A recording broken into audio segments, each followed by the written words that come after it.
Hello, everyone. We are going to call to order the evening meeting for City Council for December 18th, starting at 6:30.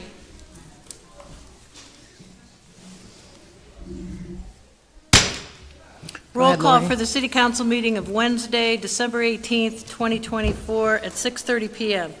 Members Flores, Brzezinski, Nelson, Schaaf, Titus, Troop, and Witherspoon.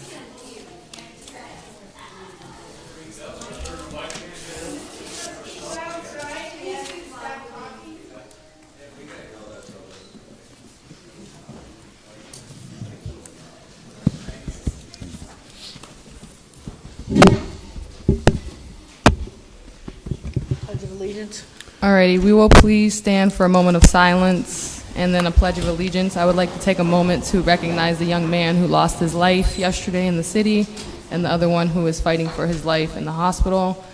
This is a sad time for the families that are currently experiencing this tragedy, so we just need to be mindful in our community of the tragedy around holidays. Thank you.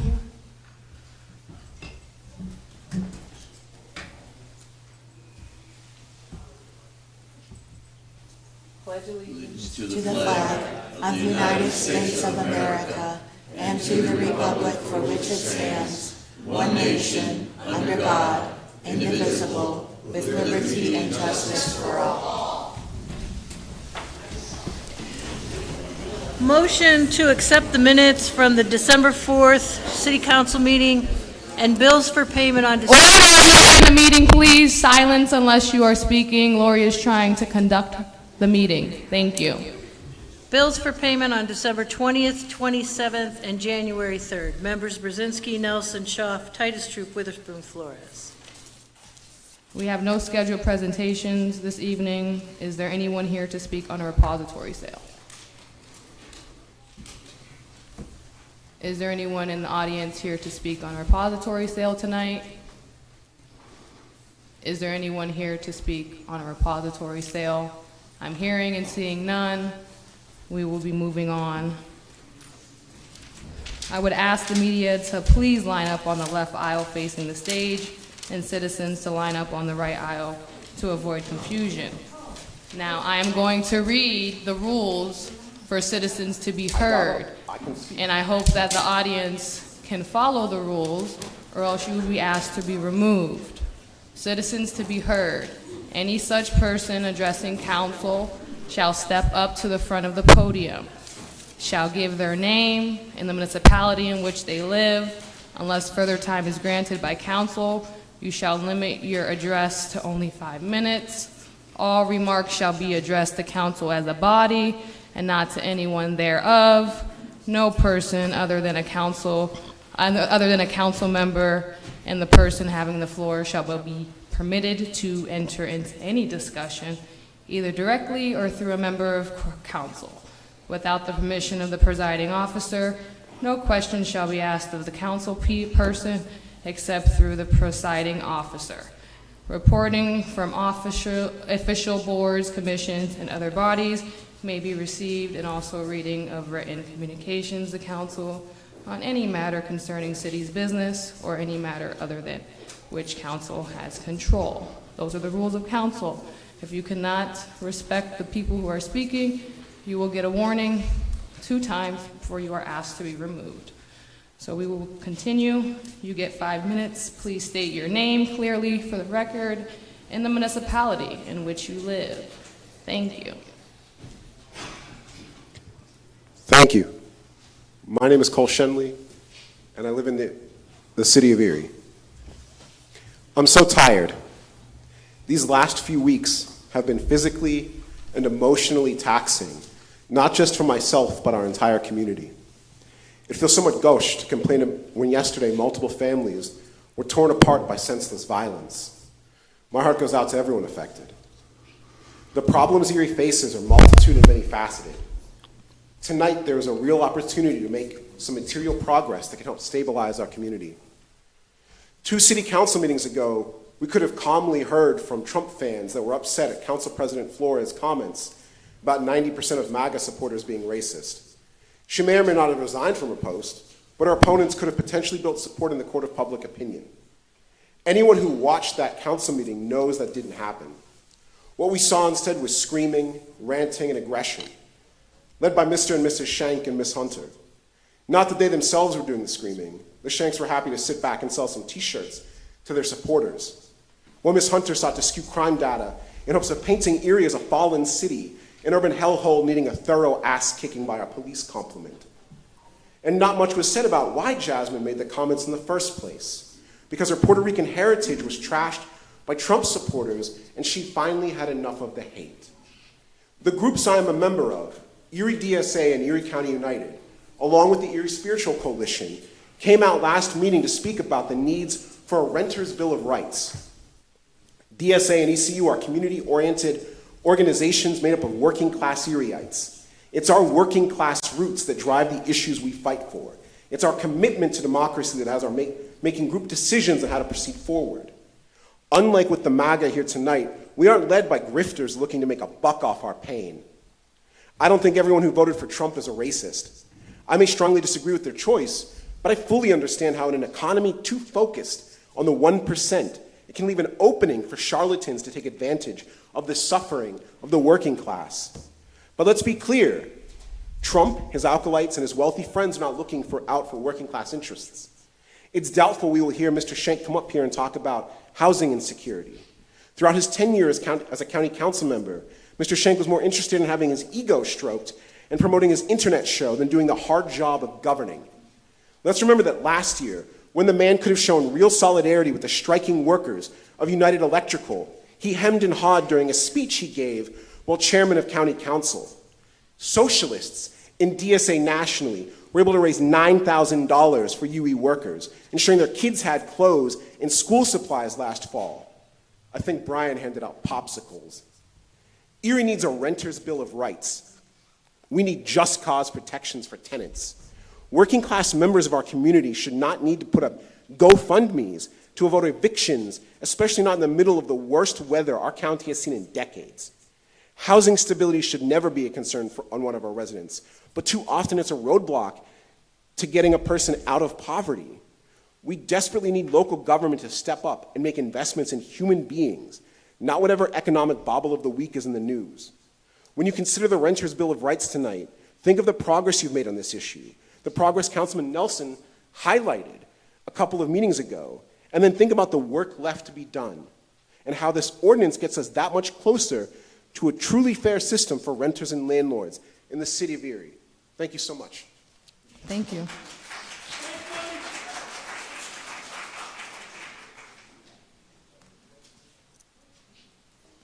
Hi, good evening. My name's Art Leopole. I live in Mill Creek. First of all, I want to thank you for the opportunity to address you this evening. Councilmen, councilwomen, so appreciate it, and let you know how proud I've been of the work that you've done this year, especially Madam President. You have done good work, and the whole city will benefit from it, and I so appreciate. Thank you, Mr. Mayor, also, and administration. I want to talk a little bit about a First Amendment.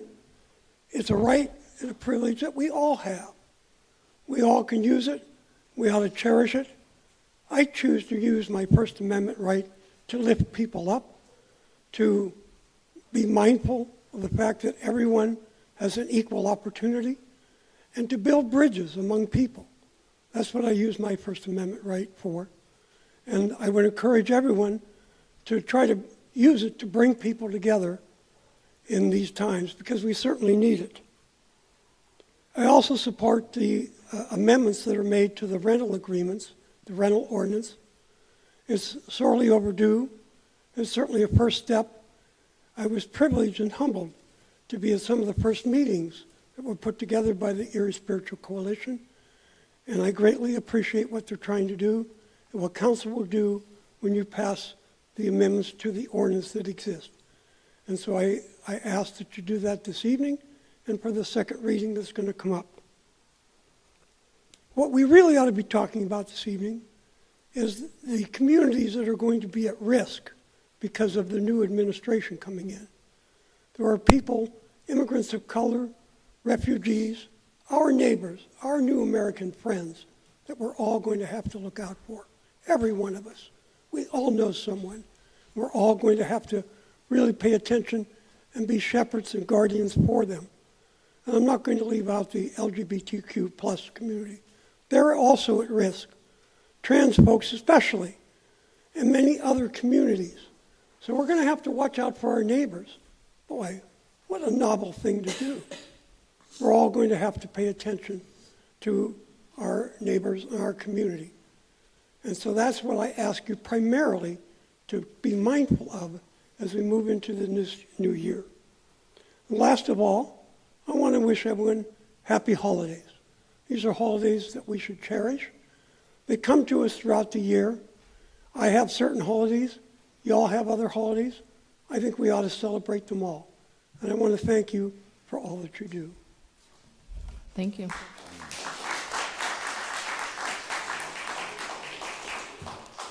My name is Freda Teer, and I live in the city of Erie. So I really appreciate all of the effort that was made during the recent snowstorm to provide access for vehicles in the city of Erie. I will highlight that what we did was go out of our way to provide access for vehicles in the city of Erie. There is a chronic problem that businesses, churches, nonprofits, hospitals clear their parking lots and their driveways, and somehow they don't understand that they're not supposed to put vast piles of snow from clearing those parking lots and driveways in the sidewalk.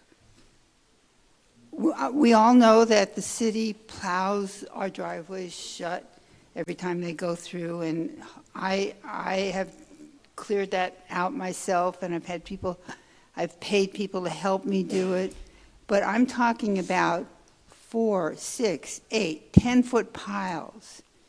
Chronically, the same places do it every year. I can always count on Teresa's Deli on Green Garden doing it, but not just there, many, many places. And this is in violation of 717.01 in the city's code. The city should ticket these. They could raise a little money by ticketing all these entities that block the sidewalk. They have entire parking lots.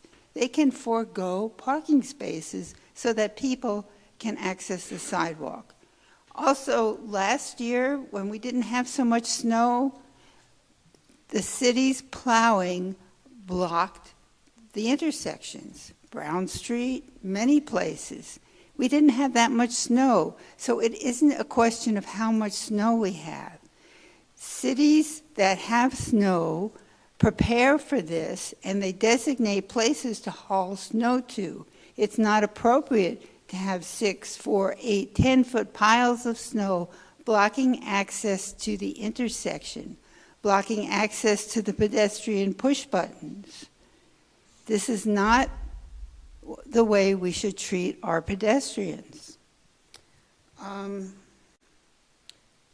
So I want to go to the rental ordinance. I think what is particularly interesting is the definition of habitability by defining what is a habitable apartment, what is acceptable, by setting forth processes for making complaints, for how to deal with rent raises and how to deal with what the tenant does or doesn't do, and that the tenant has a right to have company. I think this is a real step forward, and the city should be proud to have something like that, and I hope you pass it both times. I also want to thank you all, even those of you who I don't always agree with, for your service this year, and I hope that we can have agreement and disagreement in a civil way. And I too will be looking out for my fellow residents, those who may be profiled or may somehow be threatened. And I hope that our city has no cooperation between ICE and the police department, that there's no reason that the police department should be turning people over to ICE, and I don't believe they do. but I just want to highlight that. I hope that that continues. Thank you. Thank you, Freda.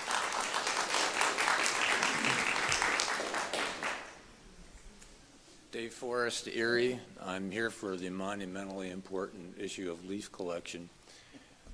So I've been here, this is my third meeting here, and you've all heard me kind of rant about this before, but I've been looking for an answer regarding why we provide better service for leaf collection in Frontier and Glenwood than we do in the rest of the community. And I haven't gotten a meaningful answer yet.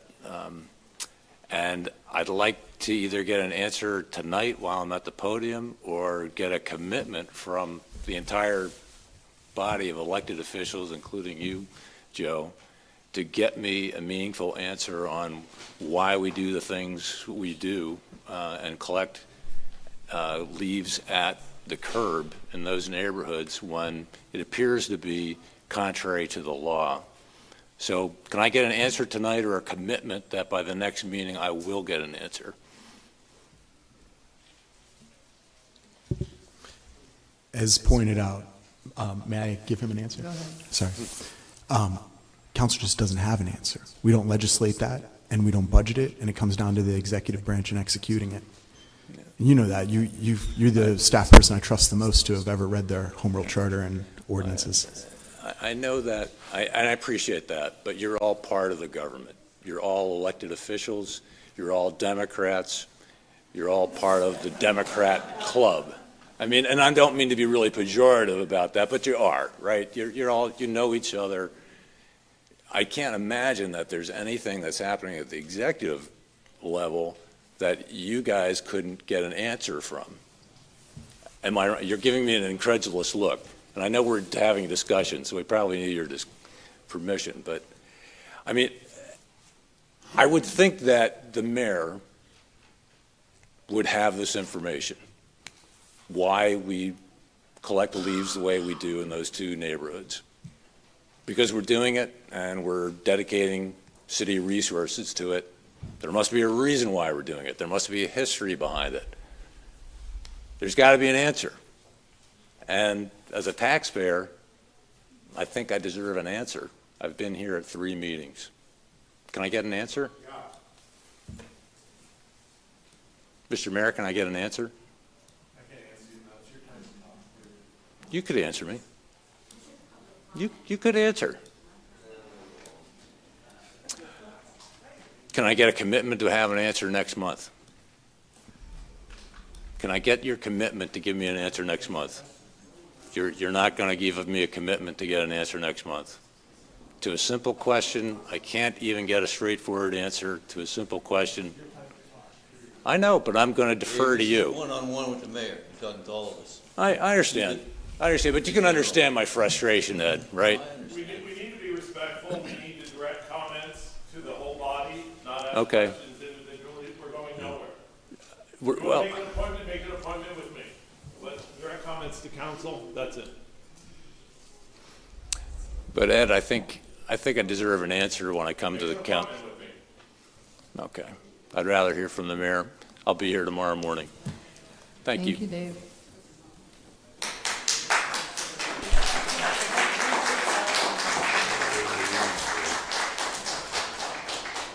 Good evening. My name is Kimberly Hunter. I live in Italy, in the city. Good evening, Mr. Troop, Ed, Mr. Mayor. Elected officials have long ignored their duty as employees of Erie's taxpayers. I must address the glaring failure in the snow removal during the last 2 storms. Despite heavier snowfall than in recent years, a few years of warm weather doesn't justify ignoring weather warnings, especially lake effect ones. We live on a Great Lake in one of the snowiest cities in the U.S. and should be among the best equipped for such events. The roads weren't pre-salted. The city lacked parking guidance and plows were slow to respond after a foot or more had fallen. Clearly there was no plan, and the week-long warnings from NOAA and the media were ignored. This wasn't unexpected. A deliberate choice was made. Many were isolated or stranded for days And in my neighborhood, not a single plow appeared until 5 days, long after the first 2 feet fell. And for that, a thank you to our county executive, Brenton Davis, for aiding the city where it failed to deliver the services taxpayers pay for. Even after that, it took another 3 days for a city plow to pass by, and at that, its blade came by raised up in the air. It was over a week before main roads were truly addressed, and with our already dangerous infrastructure, a foot of packed snow and ice made them even more perilous. With the high cost of living and home ownership, it's difficult for anyone in the city to stock up on more than a few days' worth of food. For matters the city can't control, this was as dangerous and negligent as it gets. In contrast, Mill Creek, Summit, and Northeast and other areas managed the situation far more effectively, likely by taking warnings seriously and acting proactively rather than reacting.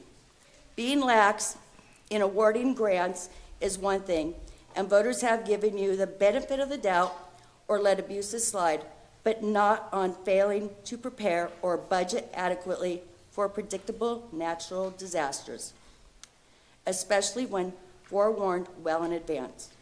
Erie stands out as a unique failure in this episode. Adjacent communities, all with smaller budgets, were clearing sidewalk snow by the time our roads became remotely navigable. Regarding renters' rights, this is a critical issue that should never have reached this point. An entire advocacy effort has lobbied for basic disclosures and protections that should have been debated in the public square half a century ago, not in 2024. How can we attract new residents and young families if we have a crippling housing cost burden and no protections or sense of what protections are legally entitled to? This requires more than just consolidating and clarifying rights. At the heart of these issues is an affordability crisis, and given the shrinking population and weak labor market, it's not a supply and demand issue. So using public dollars or lending the public's creditworthiness to projects based on the lowest bid housing development for a few hundred isn't a serious solution.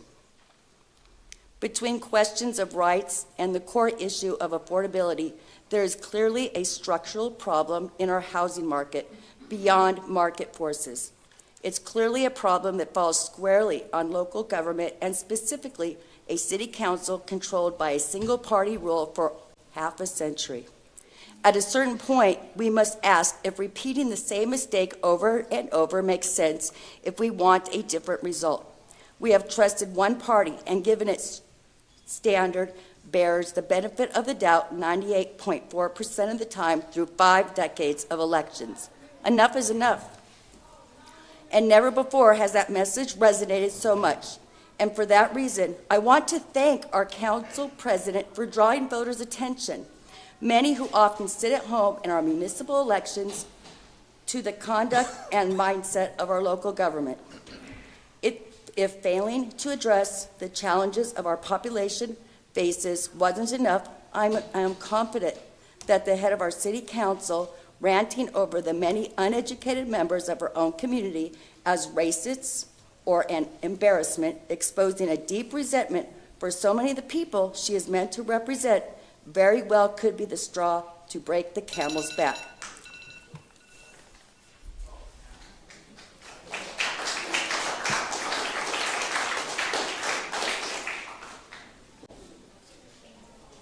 Hello, my name is Britney Sule.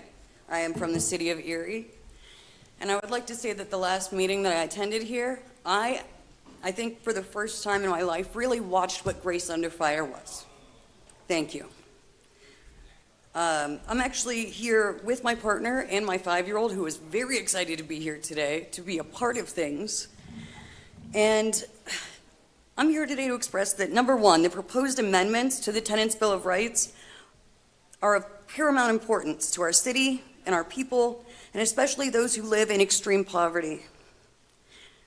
This would include the mandatory rent abatement, practical solutions to address the housing crisis, like code enforcement, proactive housing inspections, and strengthening tenant protections to help prevent retaliation against tenants who report unsafe conditions. It's highly necessary in our richly diverse city to also make these renters' rights more accessible. So many have no idea that they even exist. Whether that's a technological barrier, a language barrier, or just a lack of planning, we need to take care of that as well. And that's a lot of what I heard at the last meeting that I was happy to hear. I think these are great ideas and that they should be added as soon as possible, bureaucratically possible, to what is current. That was number one, the business that we should be focusing on. Number two is the very obvious. Looking around the room, feeling the static building and charging the air with division, disruption, distraction. It's ridiculous. And honestly, it feels dangerous. Some of the angriest people in attendance this evening aren't even from the city of Erie. They have nothing to add to the progress the people and this council work so hard to achieve. They're here for retaliation. I wonder why some choose fear and hate over progress and community. If I'm ever called out on being a hateful person or anything like that, I would really hope to have a conversation to try and figure out why, instead of just going, hey, what? And then just bouncing it right back until it turns into an absolute show. I hope that the rest of the evening can go on as civilly as this has so far. Thank you very much for all that you do. Thank you.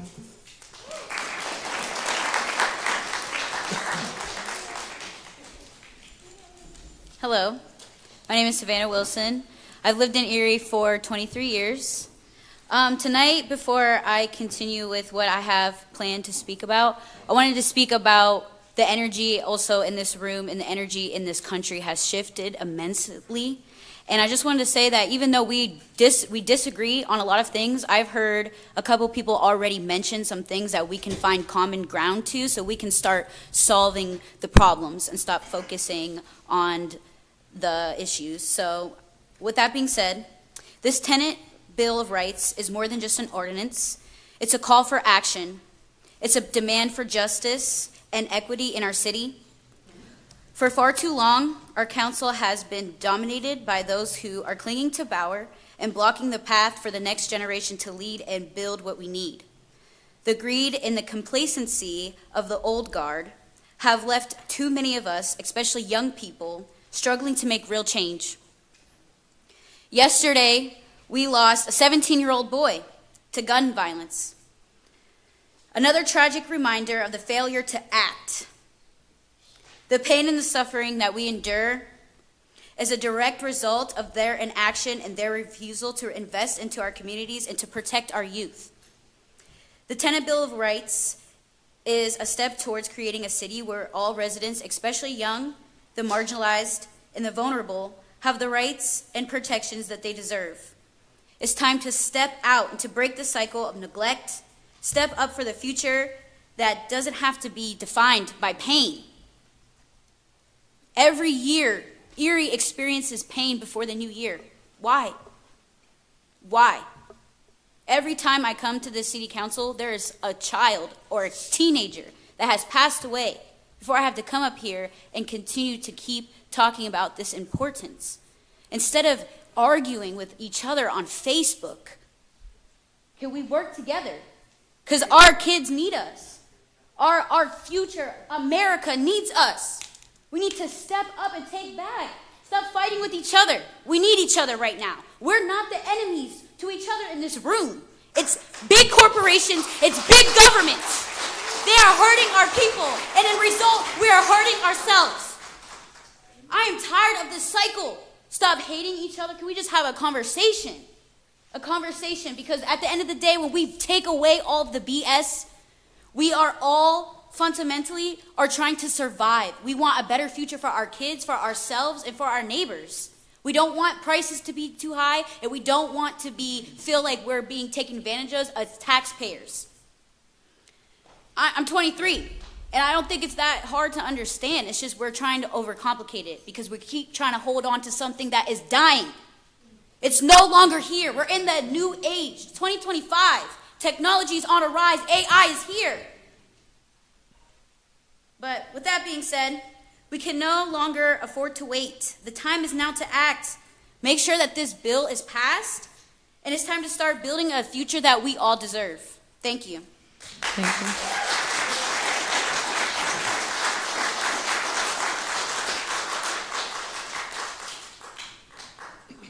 Hello there.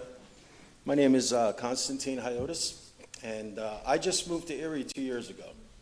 And I can honestly say my wife and I, we love Erie. It's a nice city. The people we've experienced, every day we go out, every time we go out, have been nothing but really nice to us. I feel like that's a good thing to try to build on. You know, let's try to live in a community where we're not going at each other, but rather lifting each other up. And my experiences as far as life is concerned, I was raised in Long Island, okay? I was raised during the Jimmy Carter era, and there were Democrats and Republicans that got along then. So there's no reason to say that, oh, you know, you wear blue, I wear red, or whatever the case may be, we got to be at each other's throats. We don't. We don't need to do that.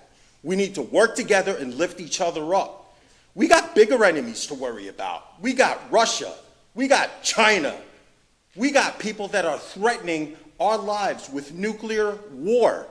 This is serious.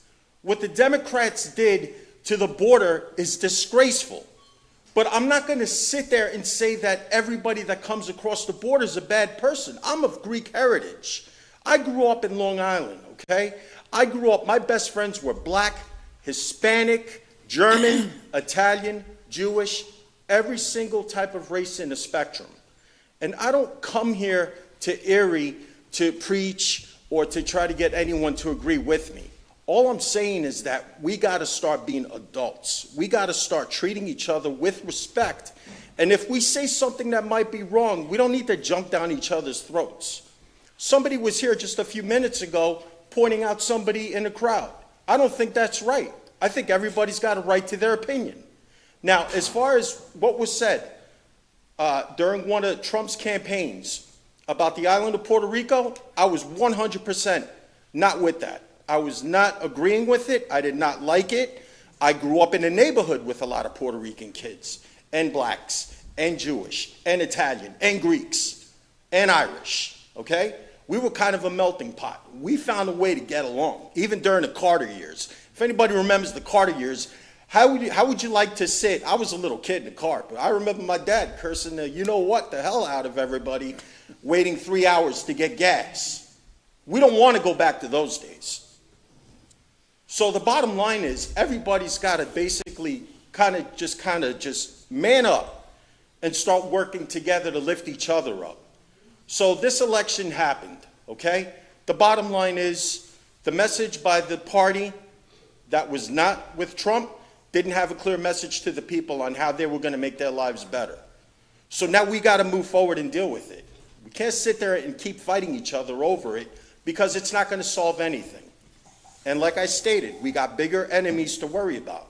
China and Russia, they're licking their chops. They see how weak we are. And we do have a president right now. And it's not Joe Biden. It's Donald J. Trump.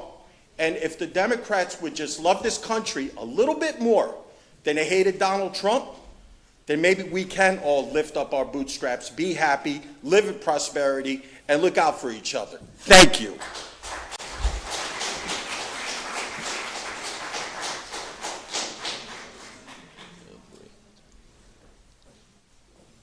My concern while I'm here, I'm an Erie resident, and I live Can we down have by your name, sir? John Kolszewski. Thank you. I do live down by Soldier and Sajos on East 3rd Street.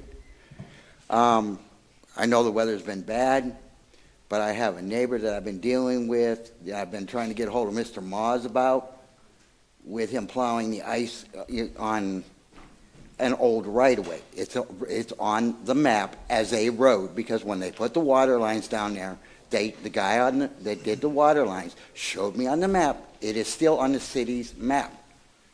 It is listed as a city road.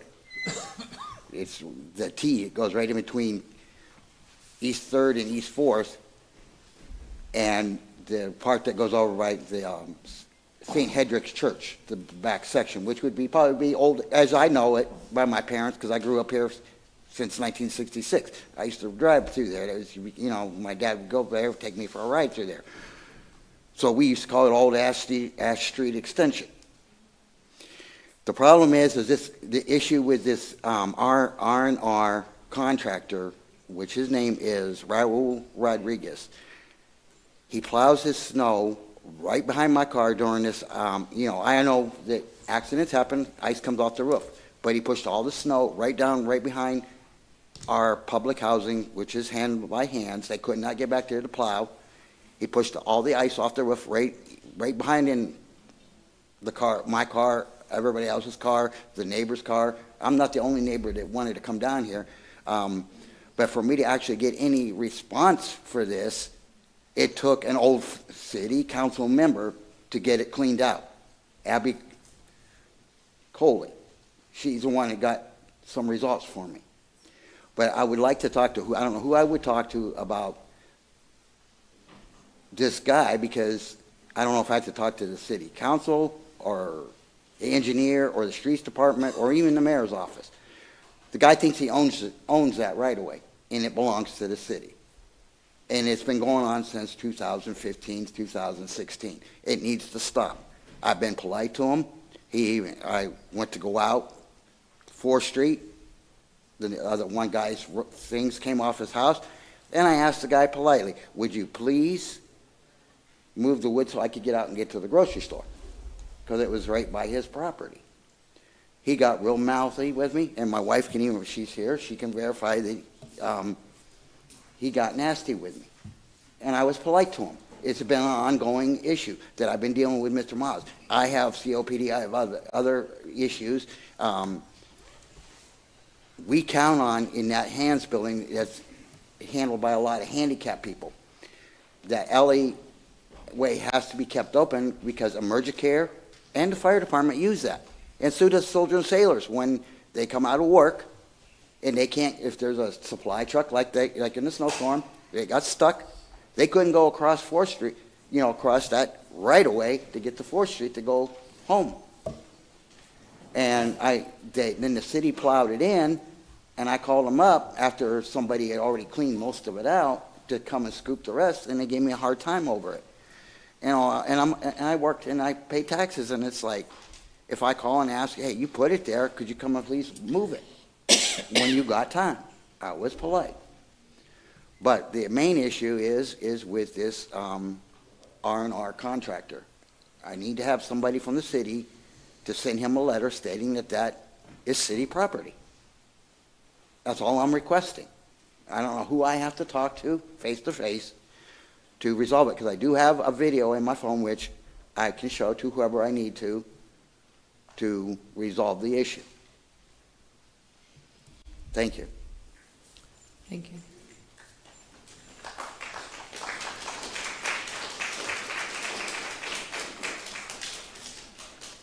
Good evening. My name is Hannah Moran, the City of Erie. I've come tonight to support the Tenant Bill of Rights. The Coalition's ability to engage the community since the beginning has been truly outstanding. Their ability to engage them through discussions, through in-person support here at meetings tonight, and the hundreds of signatures that they presented to you from neighborhoods across the city is a testament to the demand of this critical initiative. Because of my own work in housing, my community knows I work in housing, and I have lots of stories of my own. Folks come to me with the challenges that they have, that their neighbors have, their families, and their friends have. Often these challenges are because they see a broken system and they aren't sure how to navigate that system themselves or advocate effectively for their own neighbors. For example, this summer we had a stretch of very hot 90-degree days, and I learned about a family whose apartment windows were nailed and then sealed shut. They had no central air, making the unit inhabitable. They were afraid to push their landlord to address those issues because prior requests, such as repairing unsafe stairs and removing hazardous waste, which was in the unit when they moved in, had gone unresolved and disregarded, and worse, they feared retaliation for speaking up and advocating for themselves. If we had a comprehensive city-approved tenant bill of rights, this family and their advocate and their neighbors could have pointed to the clause and demanded action. They could have felt empowered to uphold their responsibility to inform the property owner while also expecting the owner address those issues without fear of repercussion. Tenants in this incredibly challenging housing market and economy don't want to move, and so they endure conditions that I think many of us would find uninhabitable. This bill will empower tenants and landlords alike, clarifying their rights and responsibilities and creating a more equitable dynamic between renters and property owners, and is a step towards dismantling the inherent imbalance in that relationship.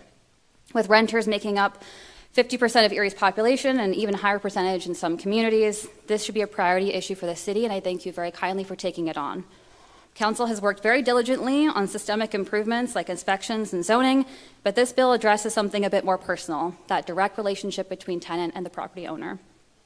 By adopting this measure, Council will signal to renters that they have their rights, safety, and stability being taken seriously by members, and it will give them the language they need to advocate for themselves and for their neighbors.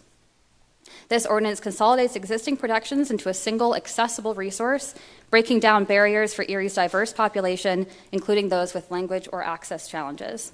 The bill is not just a document, it is a statement that Erie values its residents, especially its renters, and is committed to protecting them from unsafe or exploitative practices. The adoption also signals support by the Council for broader legislative improvements in 2025 that we would love to see coming, including works in progress I already mentioned. In closing, I ask for your support, each and every one of you, for this tenant bill of rights that's been brought to you by residents. The vote is more than a policy decision. It is a commitment to listening to Erie residents and acting to create a healthier, more equitable city. I appreciate all of your time and effort as you've worked to listen to all of our comments over the last several months and the last year. Thank you kindly. Thank you. Thank you.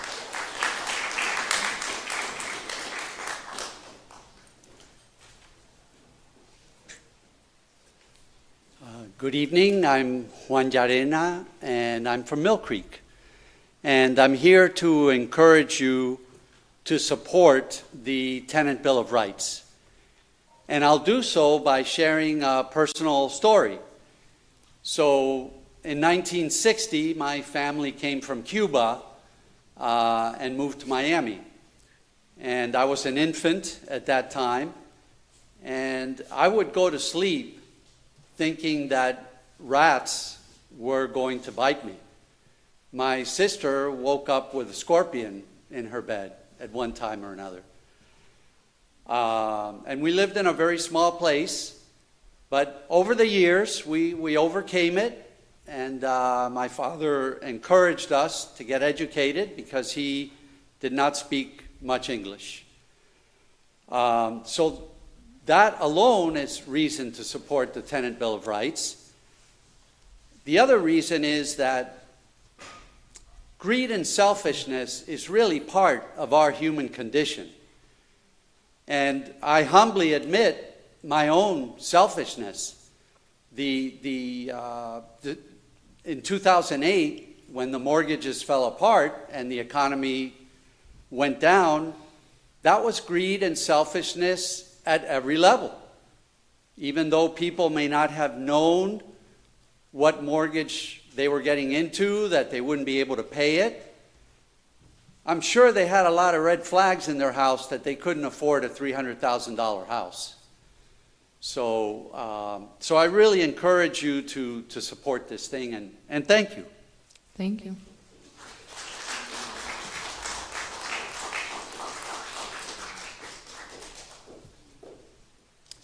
My name is Veronica Rexford. I live in Mill Creek, and I work in the city. I'm here representing myself, not my employer, or the Sewer Authority Board, which I'm sure would be terribly worried about what I have to say. I'm kidding. I'm going to tie a couple things together. I do work with a lot of new Americans. The housing situation that they are placed in when they initially arrive here very often is appalling.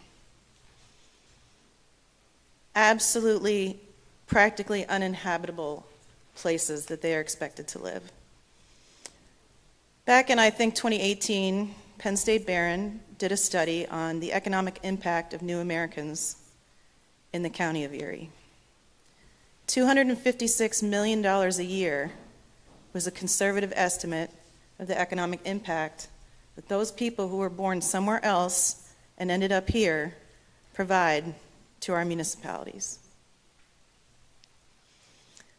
Nativist, Christian nationalist, isolationist policies that would keep new Americans away from the city of Erie, particularly through the refugee resettlement program, will cause the city to collapse economically.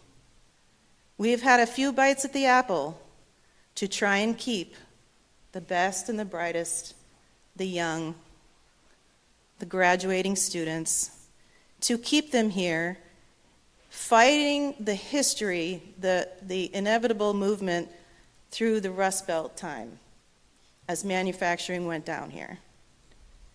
If we do not keep the new Americans who are coming here and who should continue to come here in the future in the pipeline to come live in Erie, and we fail to keep them here because of the situation with housing,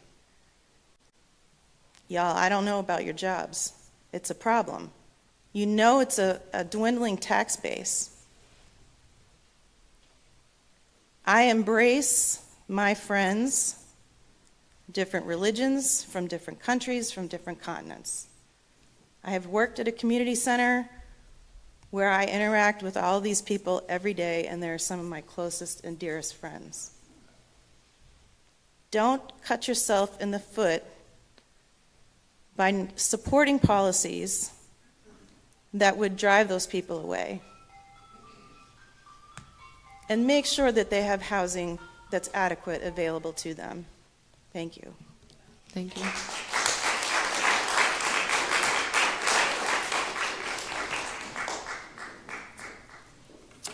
Hello, my name's Mary Nelson. I'm from Mill Creek as well, and I thank you for placing the Tenants' Bill of Rights on the agenda and heeding the voices of so many community members in the Erie area. This is a vital step in making a big difference to so many folks in our community who, because of their poverty, and as we heard, they're new Americans, they live in housing that is not really housing at all. The word substandard doesn't adequately describe some of the conditions. They may be dirty, cold, insect infested, broken appliances and utilities, unsafe, and overcrowded.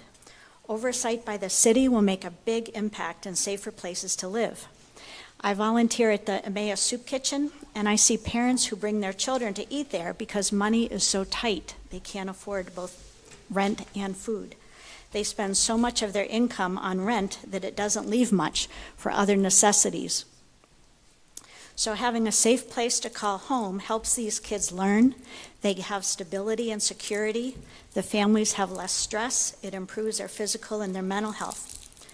But for millions of tenants across the U.S., the cost of housing has far outpaced wages, putting renters at greater risk of housing instability and eviction. According to the 2024 National Low-Income Housing Coalition, here in the Erie metropolitan area, the fair market rent for a two-bedroom rental is $983. It would require working over 2.5 minimum wage jobs to afford this, or an annual income of almost $40,000. It's just not there. It's no wonder we see so many people at the soup kitchens and the food pantries. Better housing means stronger families and a thriving community. So I look forward to how council will work to implement this, knowing that they want what's best for our city's residents, and I thank you. Thank you.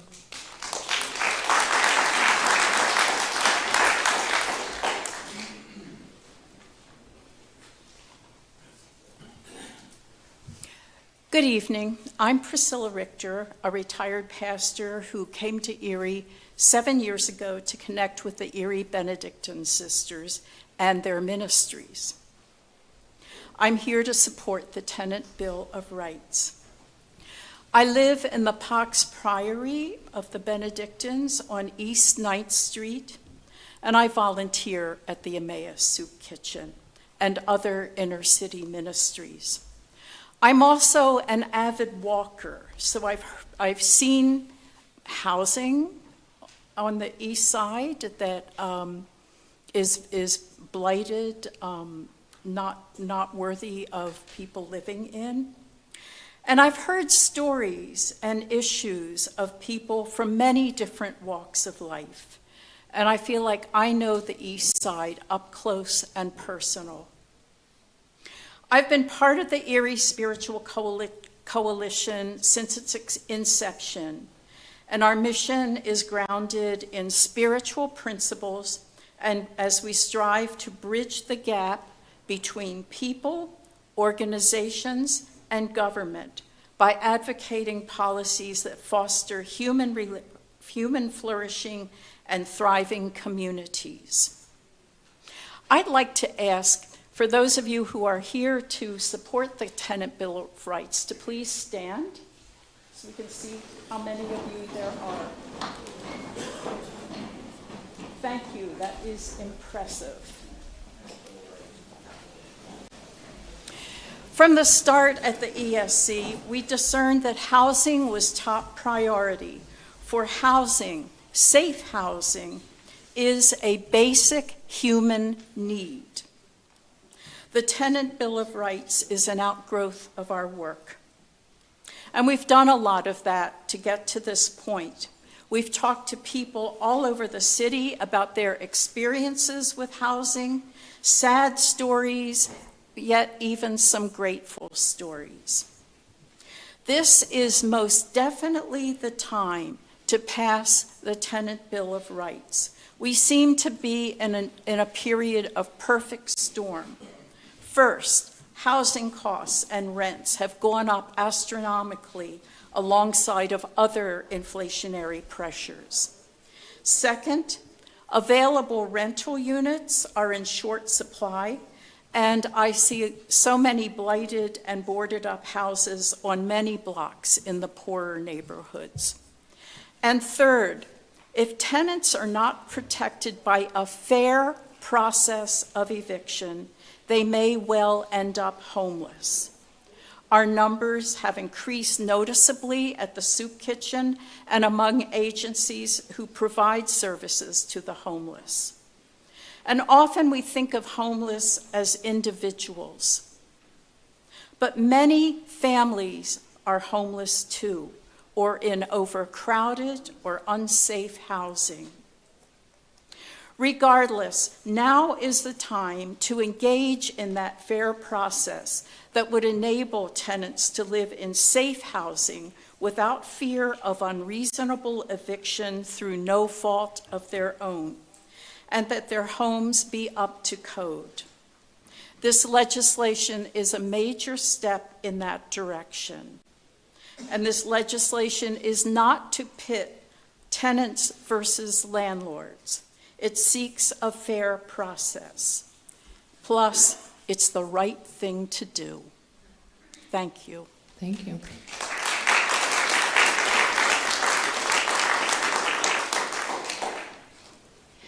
Good evening. My name is Christa Perry Lamb. I am a City of Erie resident, lifelong. Thank you, Mayor Schember. Thank you, President Flores and the rest of council for the opportunity to speak this evening. Today, December 18th, is an anniversary for me. A year ago today, on a snowier night than this, I stood at the Erie County Council meeting, and I found my civic voice. I found my passion for activism as I watched former county council President Brian Shank disenfranchise citizens who came out to speak on behalf of their public library. And they were I saw elderly citizens led away by sheriff deputies. It was a night I will never forget. It is a mark in time that has changed the course of my life and purpose. And so that brings me here today to support the Tenant Bill of Rights. Now, when I became a single mom about 6 years ago, I became a renter. I am very, very lucky and fortunate to have a very good landlord, reasonable rent. I understand that this is a privilege, and this is not the case for so many others that live in this city. And so I'm here to stand up and advocate for those people who couldn't be here tonight or don't necessarily have found their voice like I have found my voice finally. And I want to thank you all for bringing this to the agenda and bringing this to the attention of the people. We really appreciate the work that you do here. We know the sacrifice, the time, the energy that you put. It's not just at these meetings, it's time outside, it's meeting with your constituents, it's caucusing. So thank you so much for your time and for giving to this community. And thank you for considering on the agenda tonight to uplift all of our fellow citizens here in Erie with the Tenant Bill of Rights. Thank you so much, and everybody have a good evening. Thank you.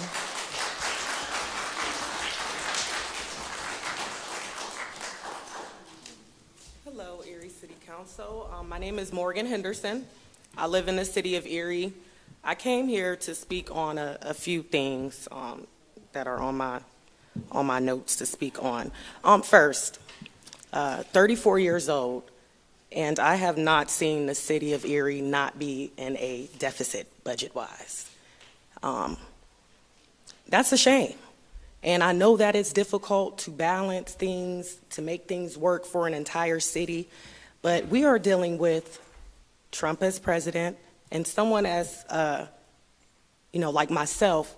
I'm a middle ground person. When I turned 18 and registered to vote, they said, do you want to be a Democrat or a Republican? And I said, neither.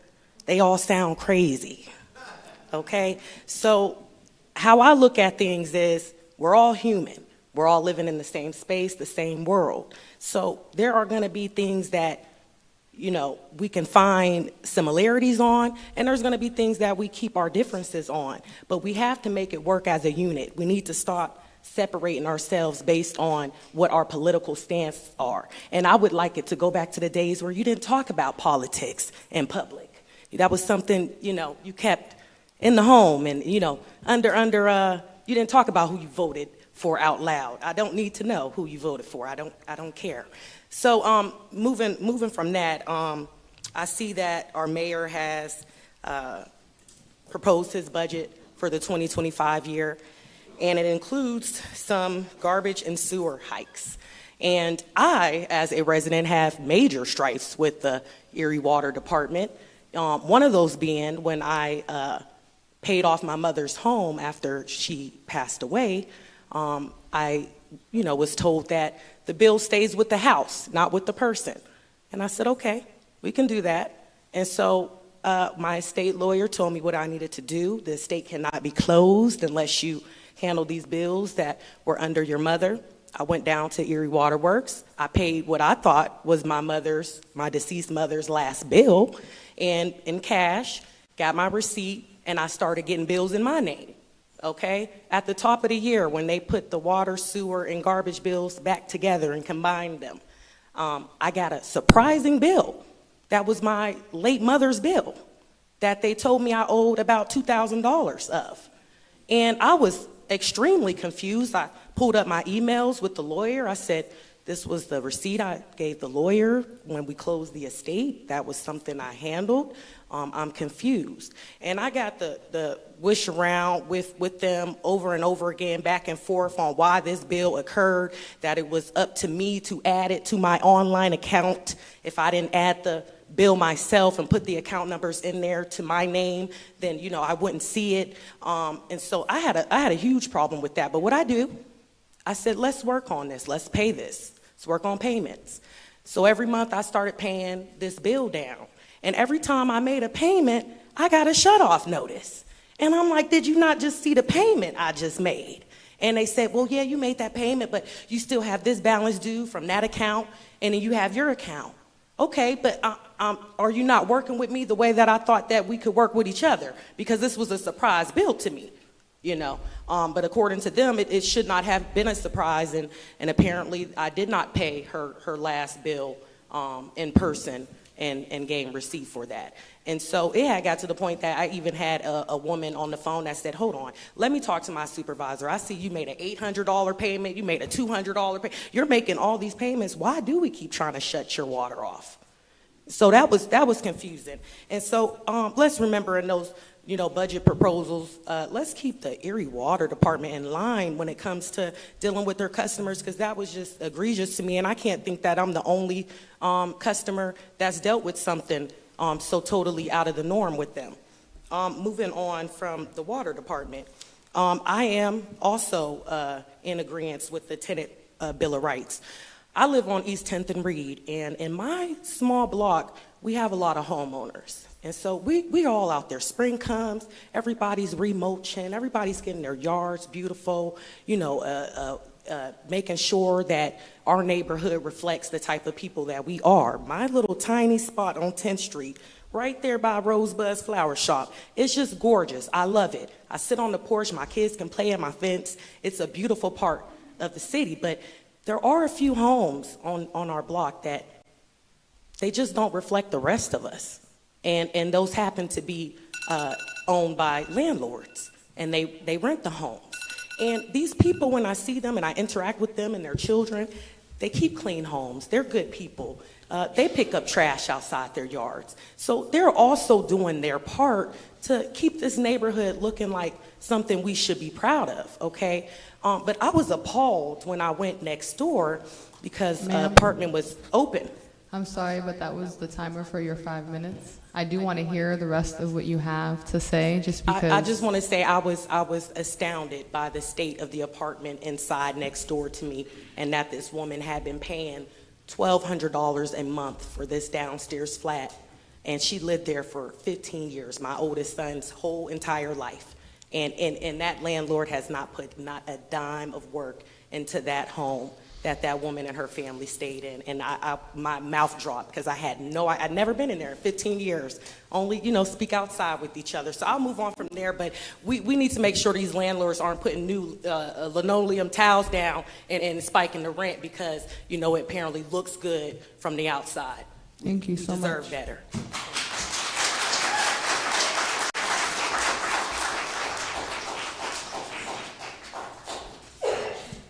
Good evening. My name is Dan Pirtle. I live in Erie. I'm here to advocate for the Tenant Bill of Rights. A little bit unique situation, though. I'm not a tenant. I'm a landlord. So, you know, I'd like to think that my wife and I are pretty good landlords.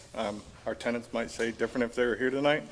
But I've had the privilege, if you want to call it that, to see some apartments around the area. I've done some property management. I've got to go in some properties that were for sale where they were Section 8 approved and they were, you know, subsidized landlord, and it was horrible. You know, people sleeping on mattresses in their kitchen with a stove on because the heat wasn't working.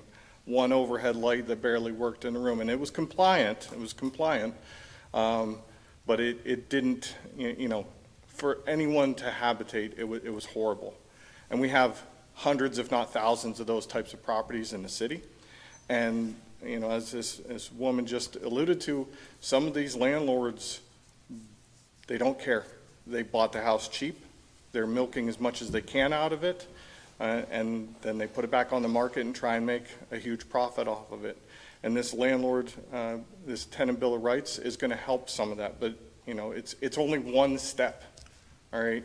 You know, a lot of people have talked about most of our country right now is living paycheck to paycheck, meaning you're this close to getting evicted. You're this close to poverty. You're this close to homelessness, all right? So not only do you have these rents going up all over the place, but it's rents going up in a place that is completely inefficient, all right? And I know because for some reason we pay our utilities on our rental, and it is atrociously high. And I can only imagine if our tenants had to pay that and they were on a fixed income, or they, you know, some people have to work 2-3 jobs just to make their rent. And then winter comes in Erie and we get 4 foot of snow and your gas bill's $300 for the month. All right. So I look at this Tenant Bill of Rights as just one step in that right direction. And then after that, we should be looking at things like the drastic amount of sudden Airbnbs that we've had pop up in the area, and long-term tenants have been slowly pushed out of those areas. And now you've got neighborhood degradation and things like that. You know, on my block alone, we have places that are vacant Airbnbs. You barely ever see anybody in there. House is always dark. The neighborhood is just slowly eroding away. And I understand that's not in this tenant bill of rights, but it's a step in the right direction. So as a landlord, as someone who actually cares about people that live in my community, employees that work for me that I know are all renters who are barely getting by, even though we pay pretty good wage, you know, it's something that I think is just common sense for our own economy in Erie for us to push through. And I'd just like to close by saying thank you all. Thank you, Mr. Mayor. Thank you, Madam President. Thank you, Council, for doing this thankless job. You know, a lot of us can come in here, put a hat on, doesn't matter what color it is, complain and moan and put ourselves out there to you, and we get to go home to, you know, Jazzercise or Wegmans or wherever we're coming from. But you guys have to deal with this day in and day out, so thank you for your time. Thank you.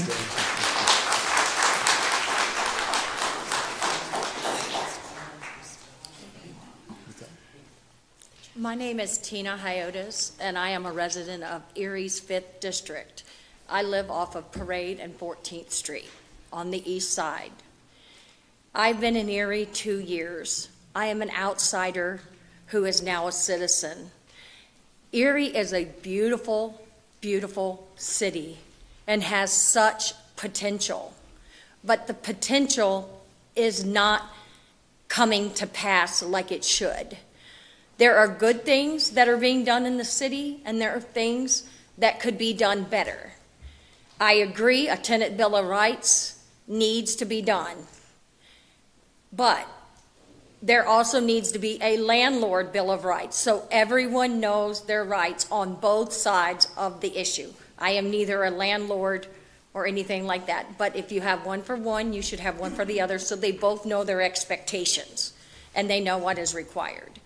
If these landlords are not keeping their properties that they're renting out up to par, maybe there needs to be some type of inspections done on these places before they're rented out to make sure that they are of livable conditions, that there's not holes in the floor, that there is not trees and roots and things growing through the roof.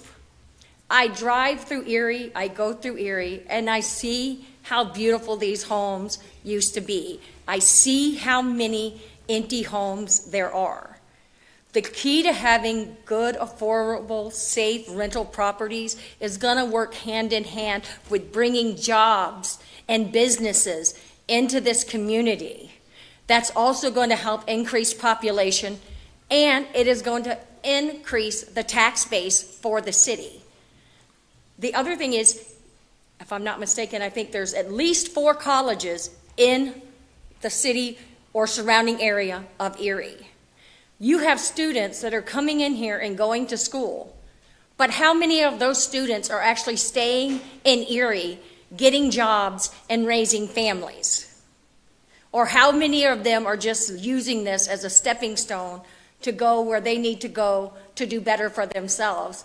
This city should be a place where those students and anyone who is wishing to reside in Erie can come and make not only Erie better, but their family and their life better. And I think that a lot of these things that are being proposed have branches that go out into other areas. And those things need to kind of be tied together and looked at on a broader base. Because I see these vacant buildings for businesses. I see these vacant houses. And there's no reason for it to be like that. Erie is a prime location to numerous things to do. You have Buffalo 2 hours, you have Cleveland 2 hours, you have Philly, you have Pittsburgh, you have Canton, Ohio, you have Niagara Falls. New York is not that far. Erie should be drawing in more residents and more jobs than they're currently drawing in. And that is one of the ways that we're going to make Erie a better city for not only the people who currently live here, but the people who want to reside here in the future. And that's all I have to say. Thank you.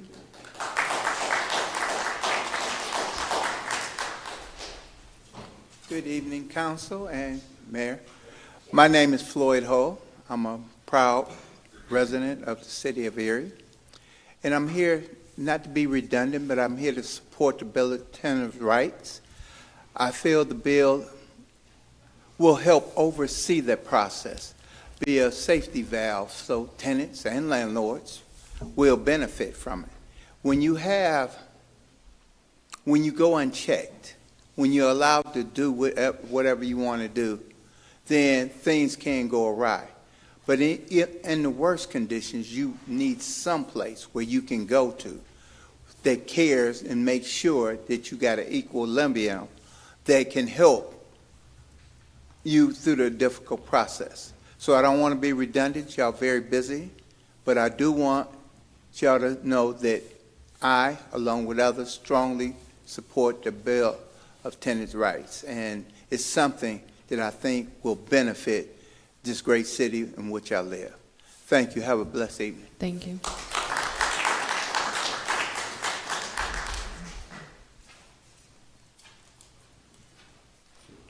Hello, Erie City Council members. My name is Joseph Glassman. I am here today to have my voice be heard in reaction to the council president, Jasmine Flores' comments, including her public which statement municipality do you that live in, Red sir? Hat followers are racist and calling the Red Hats the new white hood for the KKK. What municipality do you live in, sir? Excuse me? What municipality do you live in? Erie. Okay, thank you. Now you may continue. Yeah, I've been long resident of Erie, 65 years old, lived in Erie my whole life, and worked at General Electric and retired from there. Thank you.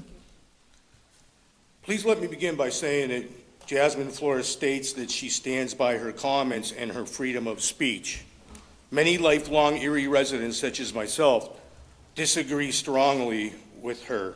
Her comments were published on her personal social media page and displayed the official City of Erie logo seal in the header, directly above the comment. This tells all of us, residents of Erie, that she was speaking on behalf of the City of Erie City Council, and Council shares her same views. This point is also shown by other members of Council defending her actions and comments, and not one member of City Council putting her at fault. Ms. Flores states it's her freedom of speech and does not think she even did anything wrong, even with the City of Erie seal on the header. No apology or anything from Ms. Flores. She does not care about the thoughts of most voters in Erie and thumbed her nose up to them as she publicly called them racist. So with no apologies issued and no accountability to the statement, Ms. Flores stated officially that she will not resign, even though 80% of Erie residents are calling for her resignation. Let it be known today, December 18, 2024, an official transcript, that we are coming peacefully for your position as president of Erie City Council.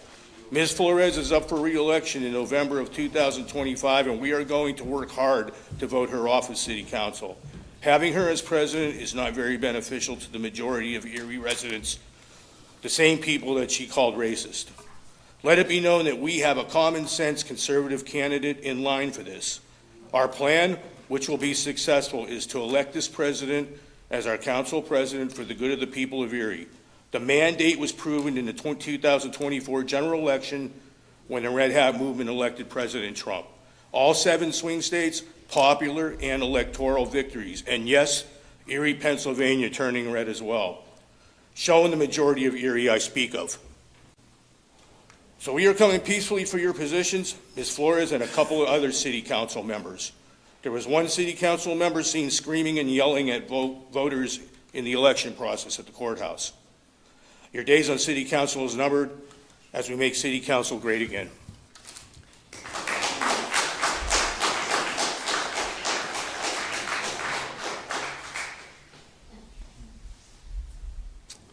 Good evening. My name is Deontay Cooley. I'm a lifelong resident of Erie, Pennsylvania.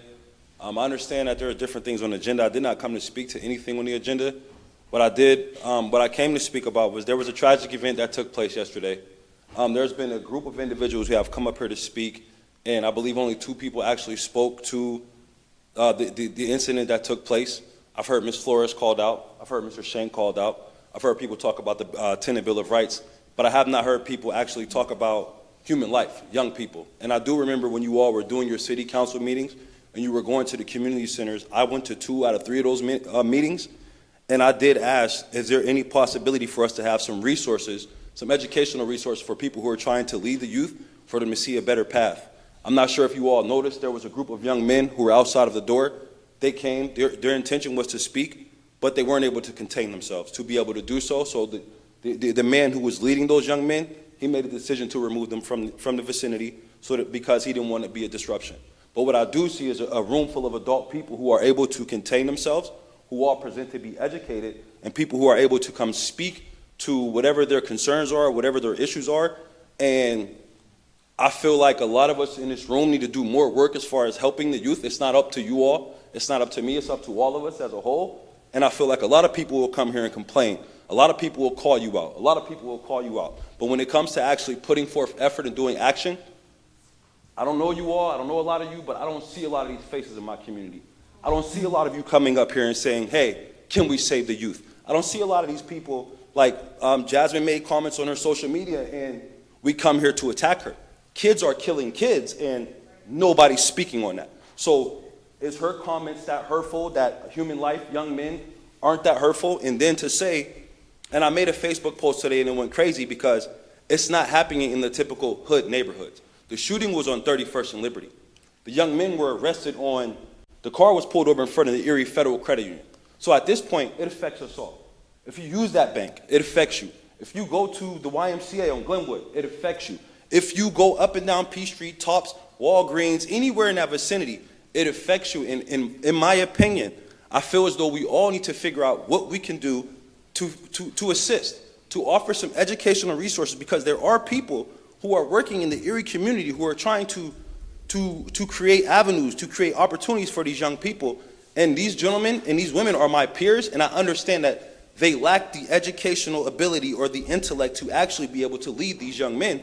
But there are a room full of educated people who will come in here and argue about what color their hat is. That is disgusting to me. And when I say that is disgusting to me, I don't stand on one side or the other. There are kids who came to speak that couldn't even keep their composure enough to speak for themselves. So there's a group of young men who wanted to have something to say about what's going on with their lives, and they couldn't do it. And nobody else had enough courage, other than the other young lady who said she was 23 years old, to speak to that.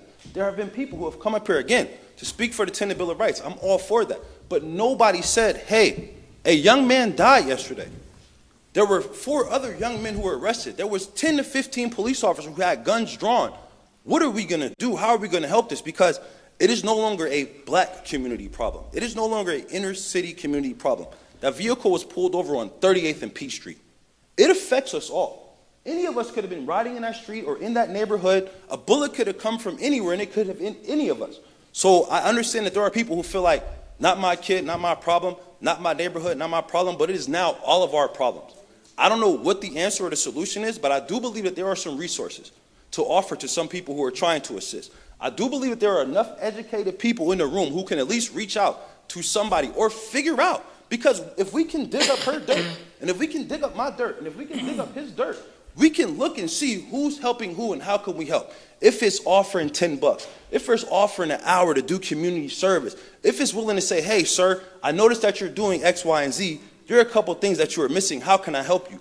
Why are we as a community not doing more to make the city of Erie a better place, as opposed to trying to pick apart who's sitting in what seat, who we're going to vote for, who we're going to elect, what bill? Like, there are children who are dying, and they are dying by the hands of other children. And the people who are leading them are my peers. I know this, that they lack the mental ability, they lack the intellect to be able to lead their own children. So it's not to the point to where it starts at home anymore. Some of these parents need help learning how to be parents. Some of these people who are in these community centers need help learning how to run these community centers. Some of these people who consider themselves to be community advocates and community leaders, they need help. And they need help from people like everybody in this room, everybody sitting here, every single person who had enough courage to come grab this microphone and say and express their concerns. Those kids couldn't even stand in the room, in the back of the room, long enough to be able to advocate for themselves. It breaks my heart to understand that there was a group of young men who were willing to come and grab this microphone and say, help me, please, that couldn't even do it, and we all witnessed it. And then I've even noticed people in the stands, you side comment and snarking, and when somebody makes a comment, but then we're looking at the window at these kids, and we're all doing it ourselves. So in my opinion, I understand we need to step our game up, and I'll walk away, but we need some help in the city of Erie. Our kids need help. We need to, for red hat, blue hat, green hat, yellow hat, whatever, take the hats off, and let's just make the city of Erie a better place for everybody so we can figure out a way to get along. That's all I have to say. Thank you.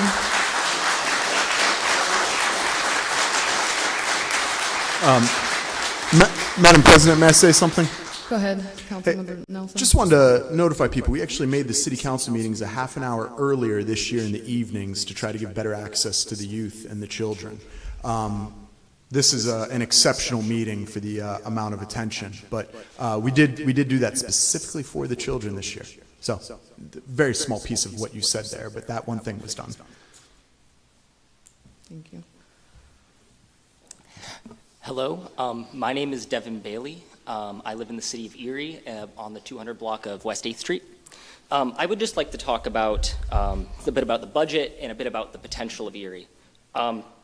First, when I tried to look at the Sears City budget, it's the first time I've engaged with it, and to read it, I was going to be like, oh man, there's going to be all this stuff we can cut, we're wasting all this money, blah, blah, blah. But then I looked at it, and honestly, I was mostly sad that there was very little to be actually able to cut from the budget without, hurting people's jobs or, cutting people's pay.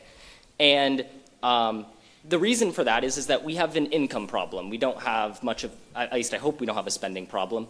And part of that spending problem is the fact that people just don't choose to live here. The county has about 250,000 residents, but the city has about 90,000, and it's quickly shrinking. But the county isn't shrinking as fast. That means people are choosing not to live here. And that means we need to provide something better to the people of the county, and hopefully from people all across the country, to come live in the city. I'm very proud to live in the city, but it's not always what we want it to be. And I think a really relevant example was one of the reasons I live in the city is that I like to walk to work. I'm very proud of the fact I walk to work. I do it every day. And if the problem is that when the snowfall just happened, the sidewalks weren't cleared. And that's an injustice that most people aren't willing to face. It just isn't. And it's I'm willing to, I'm pretty strong-willed that I'm going to go walk through 3 feet of snow in order to get to work. But most people aren't. And then they're just going to go choose to live somewhere else in the county, even if they work in the city. And so, when we don't have a bolder vision about why people should live here, it makes it hard for people to decide to live here. So what I mean by that is, what I mean by bolder vision. If we improved our walkability, if we improved our bike access, our active transit options, our ability to get places, for pedestrians to feel safe, just because it's able to be walked by foot doesn't mean I feel safe to walk it by foot. It makes it hard for me to want to live here and not just live somewhere else and drive to work outside the city. So it's something that's really important that walking is prioritized and that biking is prioritized because the city has so much potential. The block, the grid, especially north of 12th Street, is great. But the problem is that the sidewalks aren't cleared. So in the winter, for 3-4 months of the year, you can't get anywhere. And so then I have to go get a car anyway, then I have to go drive anyway, and then why am I living here? Why not go move to Mill Creek? And then now the city doesn't have tax dollars.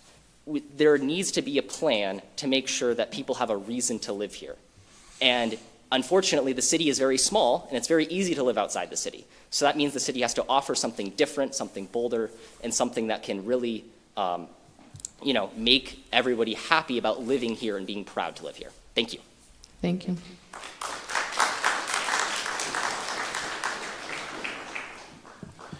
Hello, Matt Texter, Erie, Pennsylvania. Been here 23 years. Moved here from Grove City, Pennsylvania, down in Mercer County. Moved to the big city. And I can say I appreciate the city a lot. There's a lot of challenges, but I think with the work that we need to do, we can get there. And I appreciate all of you. I don't agree sometimes, and I do agree sometimes, but here we are, right, together. I was thinking about the snow removal, and I was thinking about the repository cells that we have at the beginning of the meetings. And I also support the Tenant Bill of Rights, but I was thinking in some of these tighter neighborhoods that have high-density rentals that don't have off-street parking, if there's an empty lot there that we have on the rolls, why don't we make those into a gravel lot with a gate? Snow's coming, open the gate, the 10 or 8 cars that are parked on the street can fit in that lot between the houses. We plow, they go back out, we close the gate. I also see a lot of empty, huge space. You could probably dump a Mount McKinley size of snow in the old Lord property. There's an opportunity, cover it all with snow till April.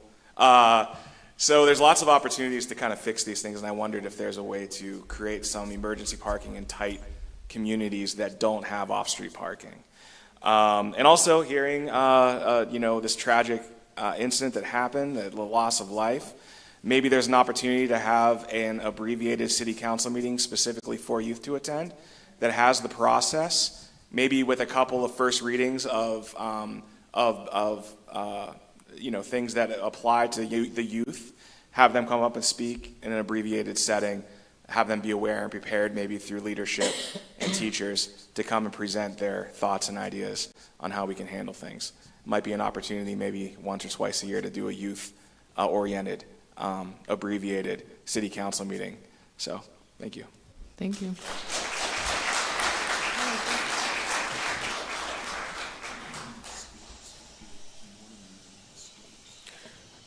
Michael Keys, City of Erie. I'd like to speak on a couple of different points. One, I do support the renters' Bill of Rights, but I also wanted to commend the landlord. What we really need is we need compassionate, good landlords. My mother was in the rental business for a long time, and she was one of the best. But, going back to when I first moved to D.C., Washington, D.C. was one of the highest rent districts, in the country. And I found an apartment, and the guy who rented to me was like, I don't keep my rents high on purpose so that I don't have the problems where I have to evict people, I have to go to court, and I want everyone to have a nice place to live, and, that was clean, that was safe, and he did it as part of his mission. And so what we need is more compassionate landlords who see it not just as a business, but as a responsibility and as a mission that if you are supplying housing to people, the housing should not be substandard and should not be in disrepair, and you should not charge the maximum that you can just because you can.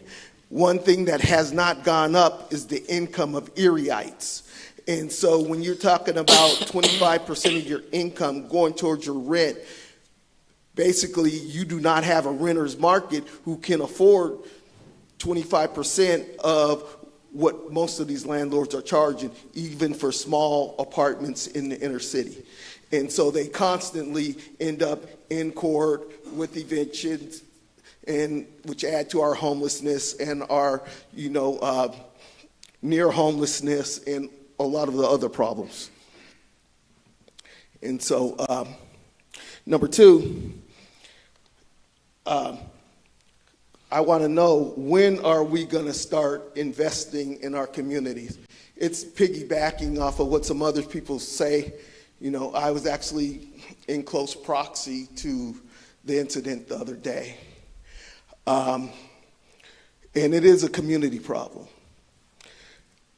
And so one of the things I say is, we're moving money from the parks budget. One of the things I've been saying for years is, we need to invest into our community. This week, Mill Creek rolled out that they are going to have a new community center. Okay, and so like the last guy said, talking about having competition. There is competition. We have the highest tax rate in the county. What are we getting for our taxes? We put $5 million away to improve this city, to improve our public places. And as of yet, this goes back to when I was on council, not one penny of it has gone into any park or any public space in this city. And that's a tragedy. That really is, that we are not prioritizing and investing in ourselves. When I was there, they tried to make me like I was an outlier, but no, we are behind. Every municipality, every county has been investing and reinvesting in their parks, in recreation, and in their communities directly. And some people say we don't like the way the community centers are doing it, but they don't have any other choices, because you know what? Our municipality and our county does not offer anything. And so we need to find ways to invest back into our community and to support the kids and support our communities with the best things that they can have. We should have the same thing they have in Mill Creek. We should have the same thing that they have in Fairview. We should have the best. When I proposed, refurbishing of the Roger Young Park, the kids didn't even have a track in this town. But they run track. How's there's an equitable balance in this? We need to double down, invest in community resources, invest in the infrastructure to support those resources so our kids do have safe places to go, so that we can stave off violence, we can stave off a whole bunch of other social ills if we reinvest in our community. Thank you.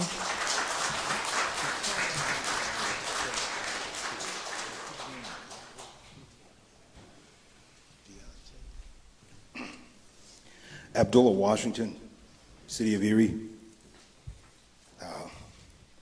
I was all ready to apologize. I thought I was bringing you, Council, a circus, but everyone seems to be coming here with good order, so we can give ourselves that. It is very important that Erie be a welcoming city. Everybody knows the poem that's attached to Lady Liberty that people saw when they were coming here after France gave us that gift. That poem mentions, "Give us you're tired, you're poor." It doesn't say, "Bring us engineers, doctors." But we get the tired and poor, and many of them become engineers and doctors. This is what our country is about. We have to be welcoming. We have to be able to give people a second chance. It just seems like some people, they're just itching to give somebody a spanking, when some support is going to make all the difference to our community, right? Some people look at making our communities and our country and even the city of Erie great again by subtracting something, by devaluing somebody. You can't get there that way. You have to add. You have to meet people where they are and multiply with them. You have to start with being welcoming.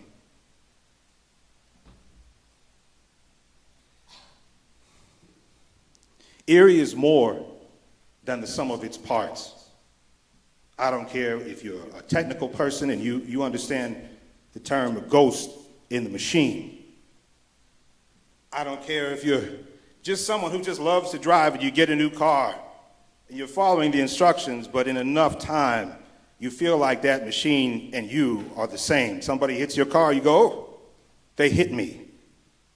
There's something that's not in the manual that makes it work.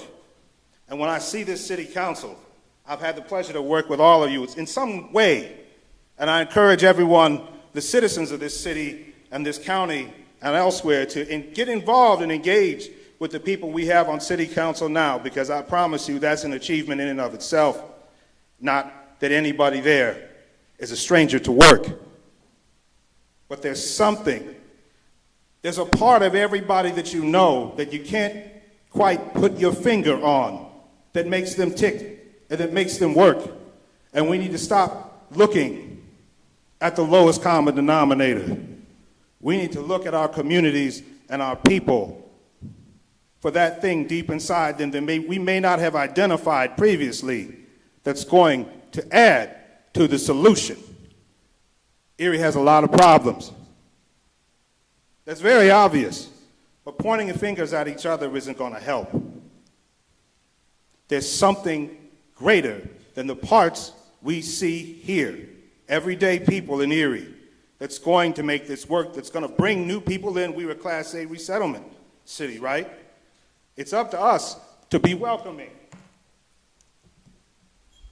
That's what we're here for, to make the city work. Some people, all they know is to burn things down. And they want to be in communion, but they don't even know how to start the conversation. So I thank you, Jasmine, for your historic presidency here. I know a lot of people do appreciate you trying to bring together these elements that we haven't seen come forward. But it takes all of us. We are more than the sum of our parts. And this tenants' rights bill is an expression of that. We want to bring people in, people who don't know how they're going to pay the next bill or the next bill. We want them to feel included as well. And I appreciate everyone who came out to speak to that. And give yourselves a hand clap, because we had some good order tonight. And I think this is the way that we get things done. Thank you. Thank you.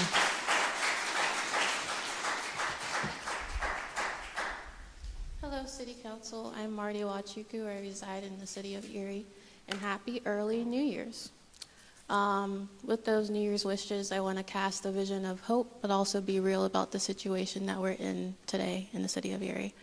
So, a couple of weeks ago, we had a pretty major snowstorm that incapacitated a lot of people around the city, be it they were elders, be it they were youth, be it everyone. And some of the people who are in my community lost wages due to our inability to clear roads and get things out in a timely manner. And that's not me casting any kind of blame, but it speaks to the issue that we're here for tonight around the Renters' Bill of Rights. I see this Bill of Rights not as the final solution for renters' issues in Erie, but as one of the first steps in letting renters know that our public officials support and advocate and care about their interests when it comes to the city. Whether you call us an oligarchy nationally, which is what some economists have been calling us for years, but looking at the incoming regime next year and seeing all the millionaires and billionaires in it, you can call us a plutocracy. That is being a government ran by the ultra-wealthy. So I think it's a really great sign that here locally that we have representatives who are centering the needs of marginalized people, such as the renting class, such as the working class, to make sure that we have at least a little bit of economic power and protection. This being a starting point, I hope that it will pass this first vote and second vote, and I hope that it opens up opportunities for us to talk about a renter's right to counsel, to talk about, in the case of major climate issues, renters' moratoriums, knowing that people have lost wages and can't meet different bills, a renter's court, so all sorts of things that this opportunity here presented tonight will allow us to go down. And also making sure that due to landlord abuse or due to economic issues that people will not fall victim to houselessness, especially in a climate like ours during the winter months, and especially in an economy that is struggling right now and will continue to struggle in the upcoming regime. I think it's really important for us as a local community to show that working class people are a priority for us, and that, you know, you are not beholden to corporate leaders, corporate interests. And a lot of different people have come up here today to say solution A needs to be addressed, solution B needs to be addressed. I would like to see City Council or the mayor or any elected representative next year advocate more loudly about these corporate entities in their cities that don't pay taxes, some of whom barely pay pilots, funding the programs that we see that we have a need for in the community, be it public parks, be it a right to counsel, be it all the things that the public also actually has an answer for. We actually don't need to look to you for the answers. The community knows what they need. It's a matter of y'all working collaboratively with us to make those things real and holding our corporate entities accountable to funding those things and not having our taxes go up to pay for the things that we need in our community. And lastly, I just want to talk about the situation with the life lost yesterday. We know that poverty is a root cause of crime and other circumstances. Until we're really able to address renters' issues, until we're able to address educational funding, until we're able to better fund our community centers, youth programs, and other things, our youth are going to continue to fall victim to these traps. And people are going to continue to lose family members, and we'll lose our future. We don't know what these youth could have became because we have not invested in them. So again, this is just me saying that this Bill of Rights is really important. I hope that it passes today. I hope it passes in the second reading, and I hope that it opens up a way for us to continue to talk about renters' interests. And like I said very clearly, I hope corporate entities will be held more accountable. Thank you. Thank you.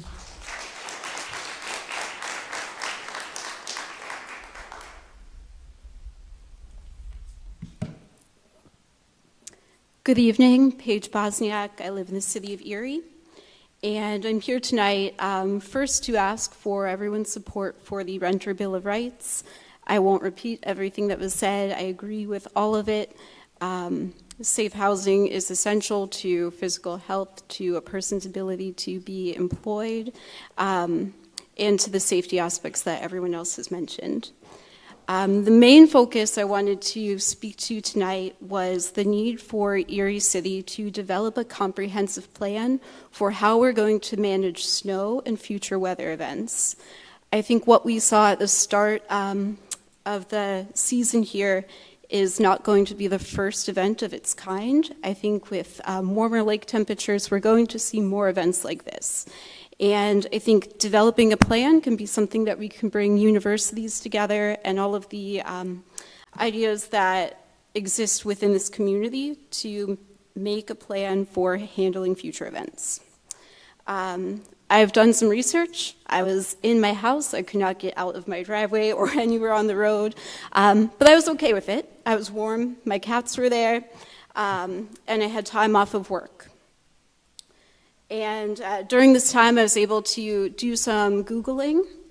Some cities actually melt the snow in what they call giant hot tubs with trucks that hold water with temperatures of about 40 degrees. And they are able to melt the snow, filter it, and make it go back into the city's water system.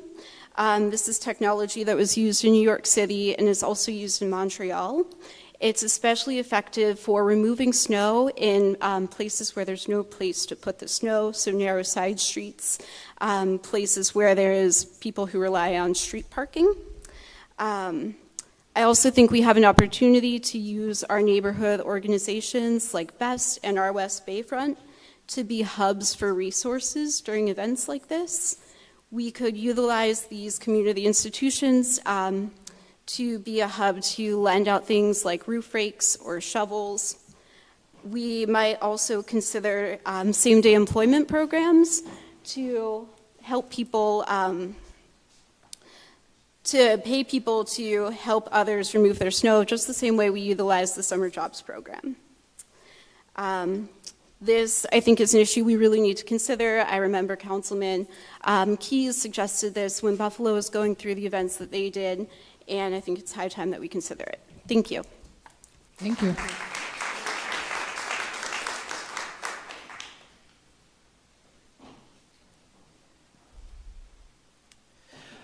My name is Brenda Schenk. Excuse my voice, I'm getting over pneumonia. I live in Erie, PA. I only have a few things to say today. One, a couple people have come up and talked about the aura in the room and the feeling of being unsafe, attributing it to the red hats that you claim are now the white hoods. Someone was talking about how the city of Erie should be welcoming. Is that only for the blue hats?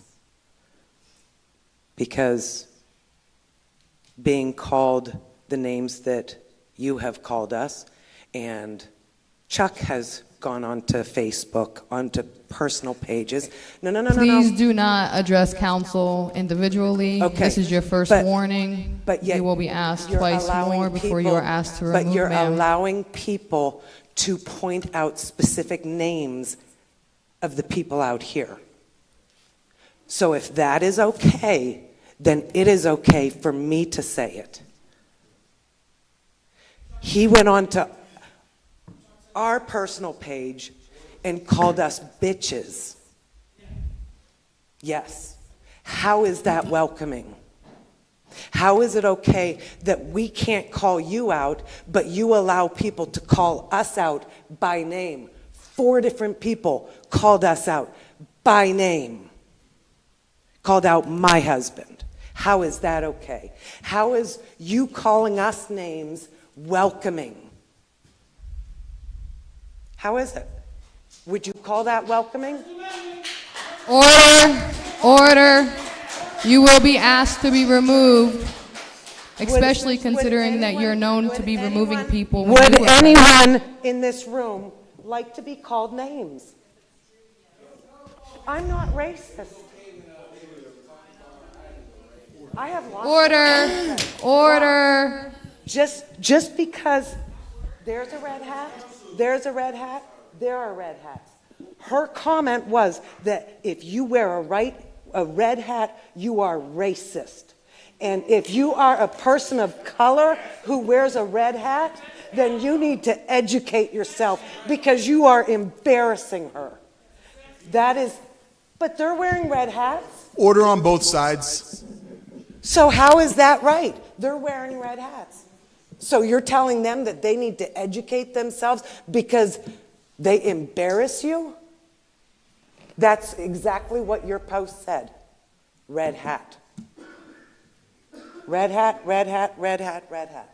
They're from Puerto Rico. So does that mean they're stupid because they're wearing a red hat? Because according to your post, that's exactly what you said.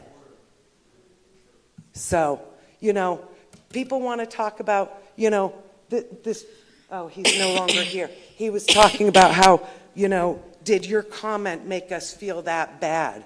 No, but it caused division. You want everyone to come together, but those comments don't allow us to come together. Those comments don't allow us to have a conversation. It's just your way or the highway, and that's all there is to it. There is no trying to have a conversation. And that's shameful.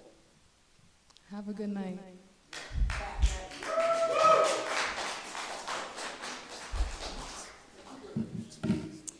Katie White, East Avenue, otherwise known on Facebook, my community as Niggerville, and my Walmart referred to as, okay, I won't repeat what they are. It's really hard. It's really hard to live in a diverse world with people who want your neighbors and friends just to go away because they don't like where they come from and they don't like the color of their skin. And I have to say, I feel really unsafe. And I won't go into why I feel unsafe, but in the last couple of months, things have happened in my neighborhood that made me feel less safe. And I almost didn't come here tonight, and I won't name the person. But when they were gathering, no, I don't do it that way. Order, please. We have a citizen of the city of Erie speaking. Have a good night. I wasn't sure if I was going to come, but I knew that it was important for us to find order.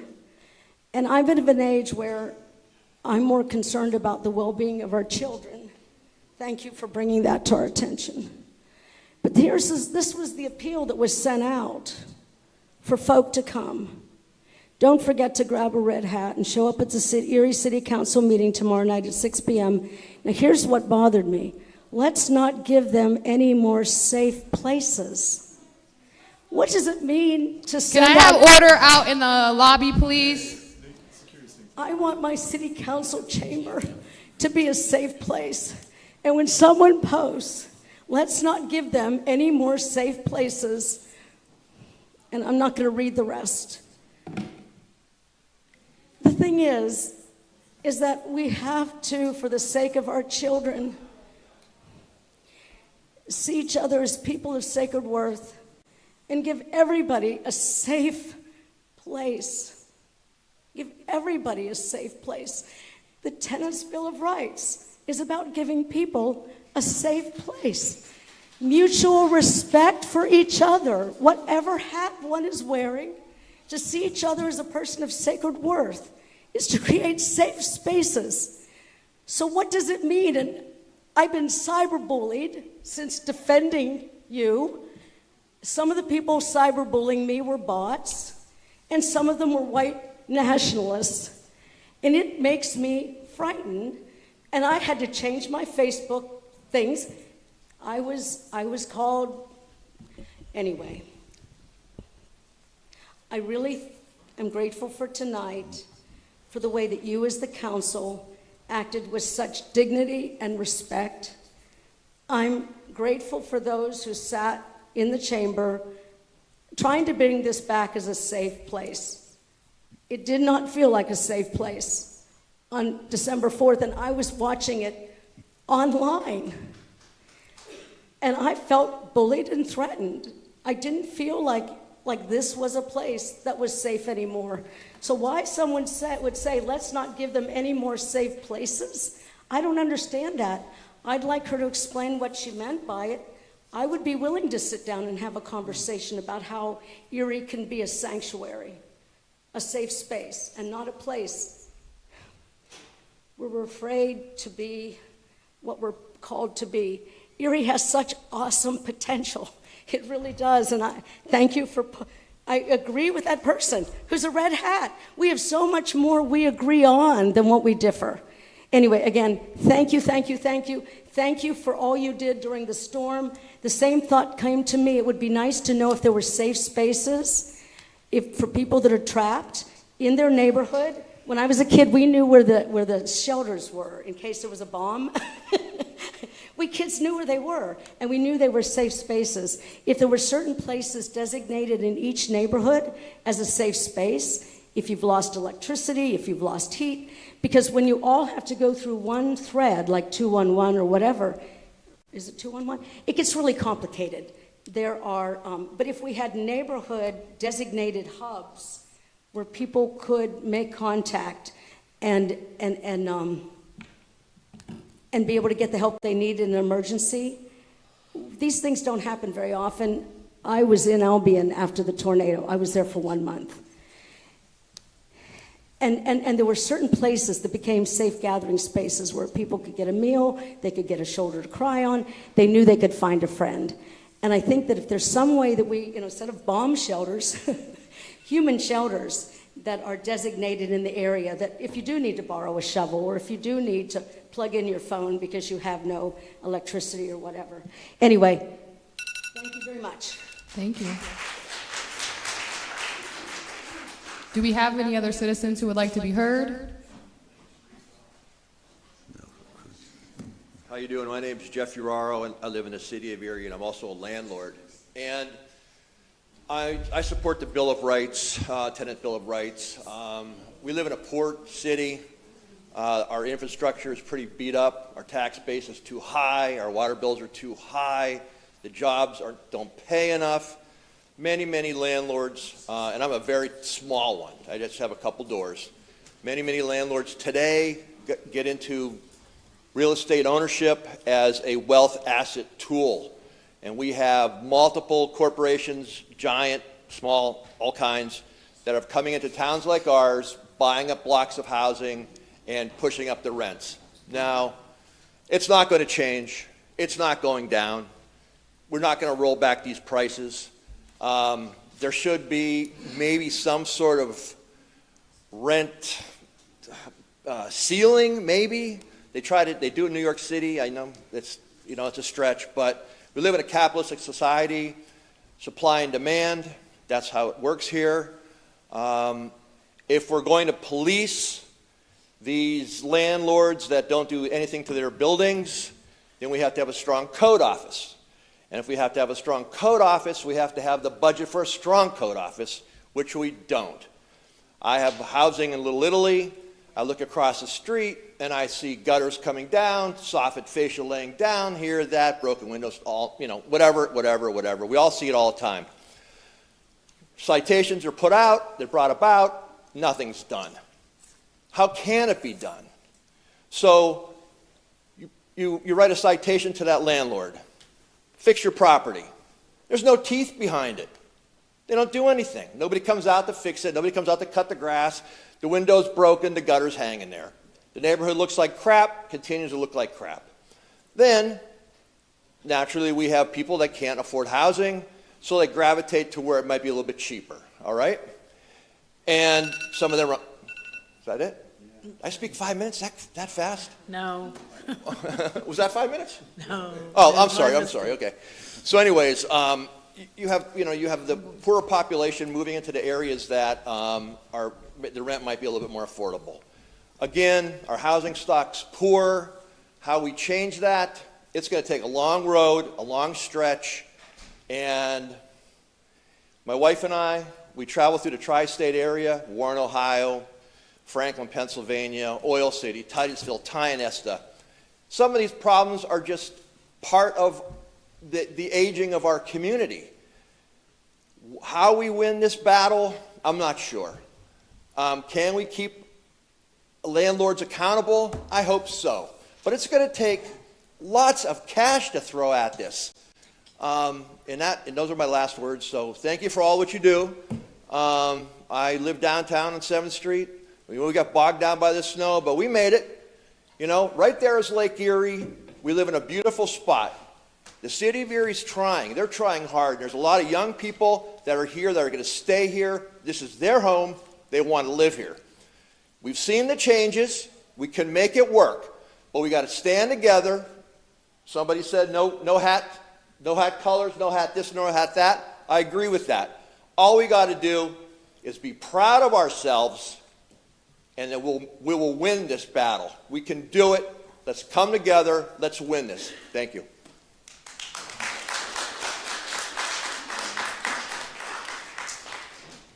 Madam President?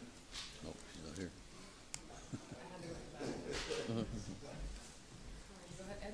I'd like to thank the folks for being here.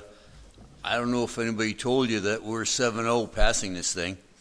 It was good to get all the information from you, and it was wonderful. But I think I can speak for the rest of the folks.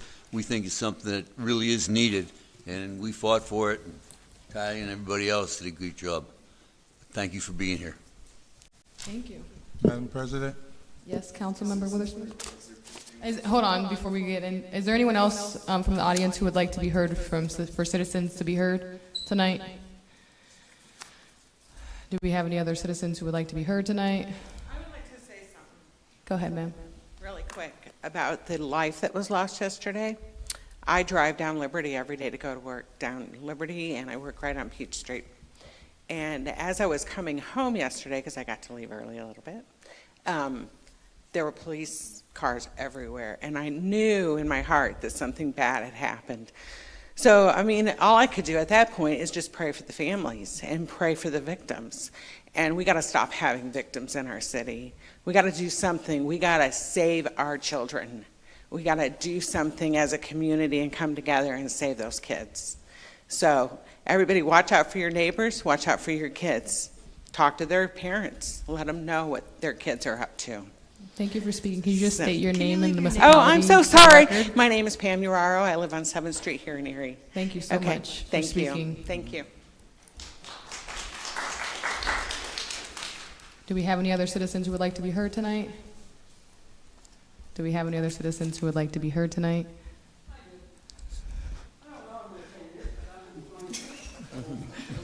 She only asked the question 3 times. And that's Right before.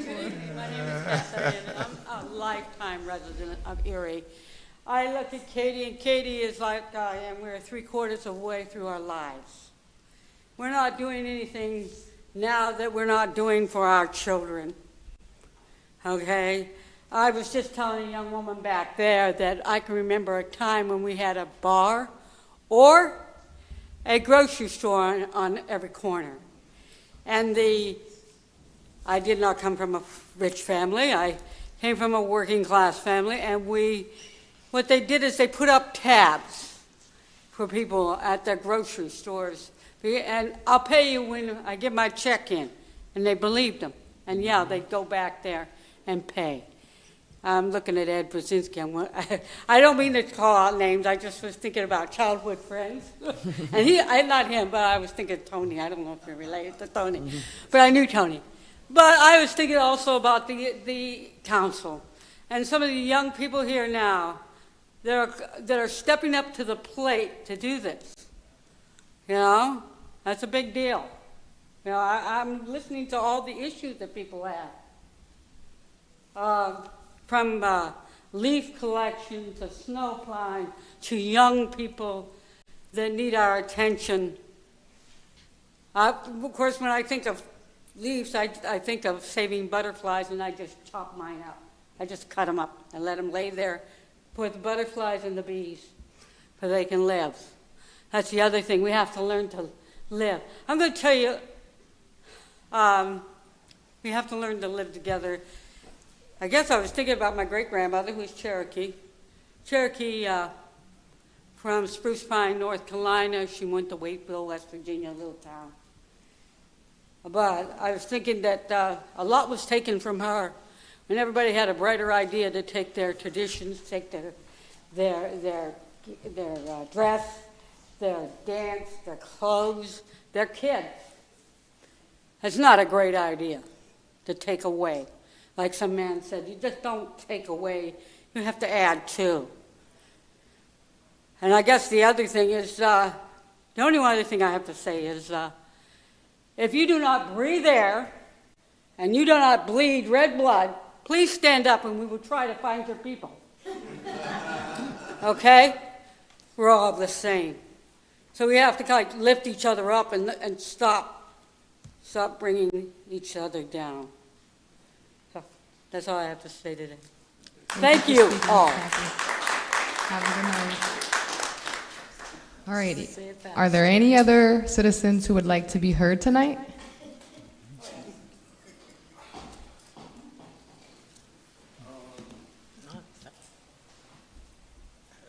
My name is Kennedy Horton from Erie, Pennsylvania.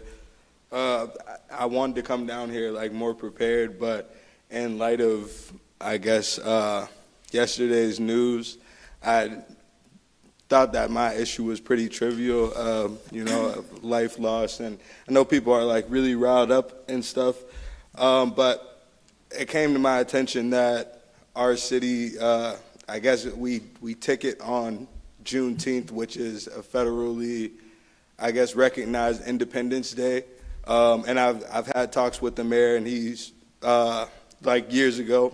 Nice to see you. He spoke to me about wanting to improve, I guess, the welcomeness. I see that on people's minds. And when I noticed that we ticket on Independence Day that is specific to some people, and we don't ticket on Independence Day that is kind of like, I guess, covers everybody, blanketed, it kind of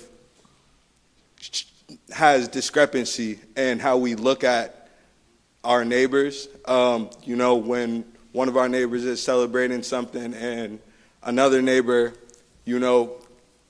doesn't think that it cares because the government doesn't think that it cares, or, maybe it was just an oversight, it's new. So I want to really come down here and, I guess, talk to somebody about getting that added to be a municipal holiday. I think that's how the ticketing officer explained it to me. So I don't really know the process of getting that done, but I wanted to bring it to somebody's attention. And I did go look at the Erie Parking Authority website. There are 10 days that they don't ticket on, 7 of which are federal holidays. There are only 11 federal holidays. So I don't think it's anything that was done, I guess, intentionally, but just those little oversights would help us recognize our neighbors as, I guess, more of a citizen when we brush things off and treat people as second class. When something major happens, we only have one option for them, and it's really not the positive option. Usually it's, like, let's get this out the way instead of let's look at this. And I'm sure in the next few days you guys will all hear about how much more money our law enforcement needs or stuff like that, instead of maybe some programs that will lead these kids into not having guns or feeling like they need to walk around with guns, or maybe some of that money that does get distributed for programs could go into, I guess, teaching kids conflict resolution skills, opposed to giving them more opportunity to be locked up. Not saying that people don't need to get locked up. Everything can't be, all hunky-dory all the time.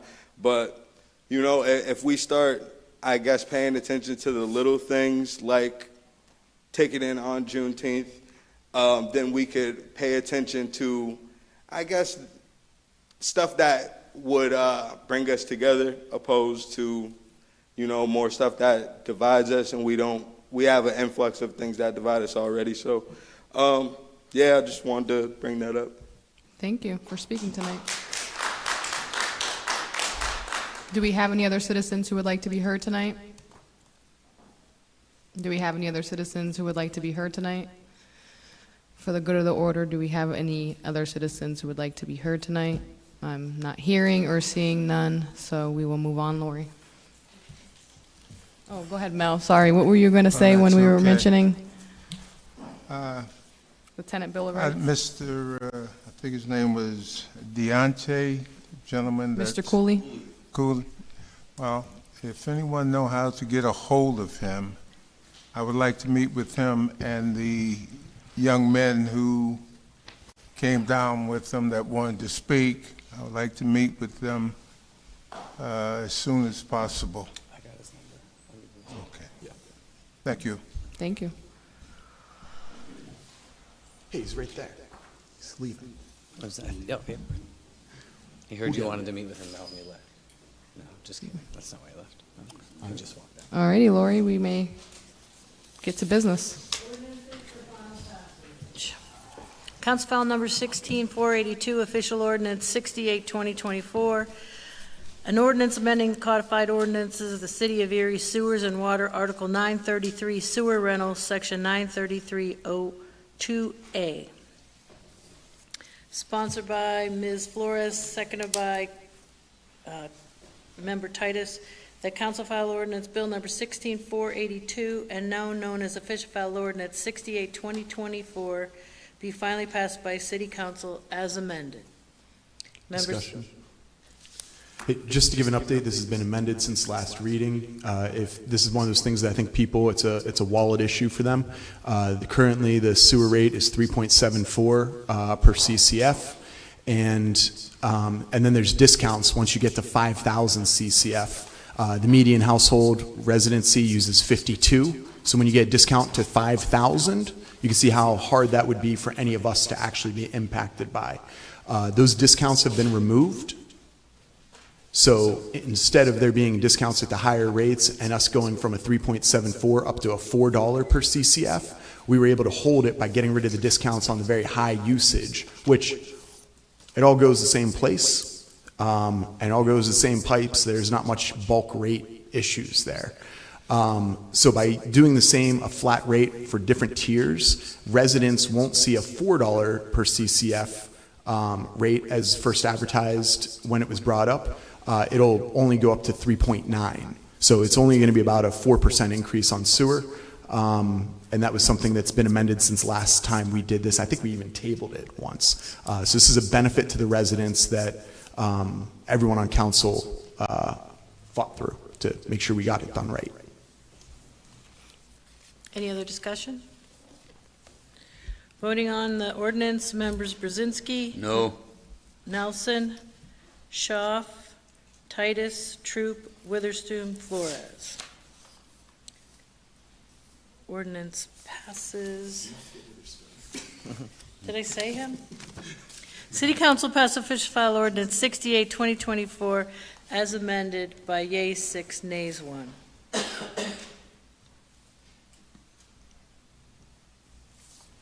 Council file number 16483, official ordinance 69, 2024, an ordinance amending the codified ordinances of the City of Erie, Part 9, Utilities and Public Service Code, Title 7, Other Public Services, Article 951, Residential Refuse, Section 95109, Garbage and Refuse Collection Fee, increasing the quarterly collection fee from $287.60 per year to $306.62 per year.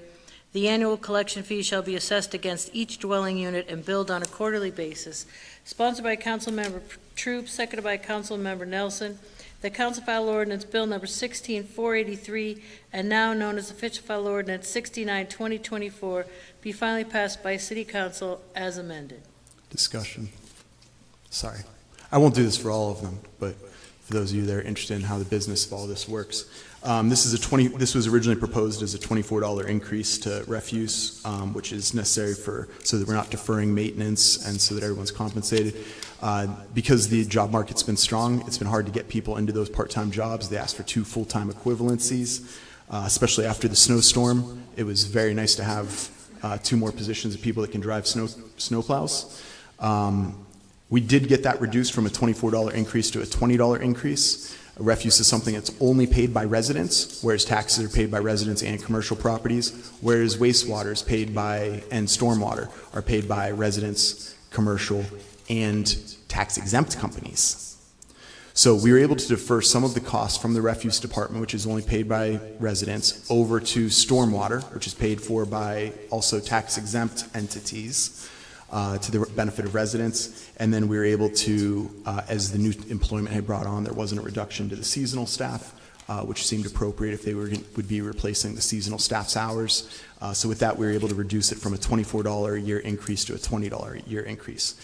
Because I'm a family of 4 that lives downtown, and I've got daughters that use a lot of water, and a wife that uses a lot of water, and all of that business. I calculate all these things on my own personal costs. At first it was proposed at a $54 increase. We were able to get between this and sewer the increase of $54 down to half of that for my family. So City Council was diligent to make sure that we were able to reduce these for the families and the residents as best we could. The administration, especially in the finance department, was Mayor Schember, your department head Lisa. We were doing a finance meeting at, I can't remember, 5:30 one day or 6:30 one day, and she called me and asked me if I could come in early to keep working on all these things with her. Like, she went straight through, that was a 14-hour day, I think, for her. So really appreciate the administration's staff working hard on this, but that's where the reductions are happening. We kicked around a lot of ideas as to whether recycling needed to be reduced, if it would be bi-weekly or something. Like, at the end of the day, we have to cut services to make this any cheaper. And that was something that it didn't seem that any council really had the stomach to cut back recycling. We looked at some opportunities to divert glass, but at the end of the day, I feel confident about this. So it went down $4. Any other discussion? Madam President? Yes, go ahead, Councilmember. I'm going to be the lone wolf again.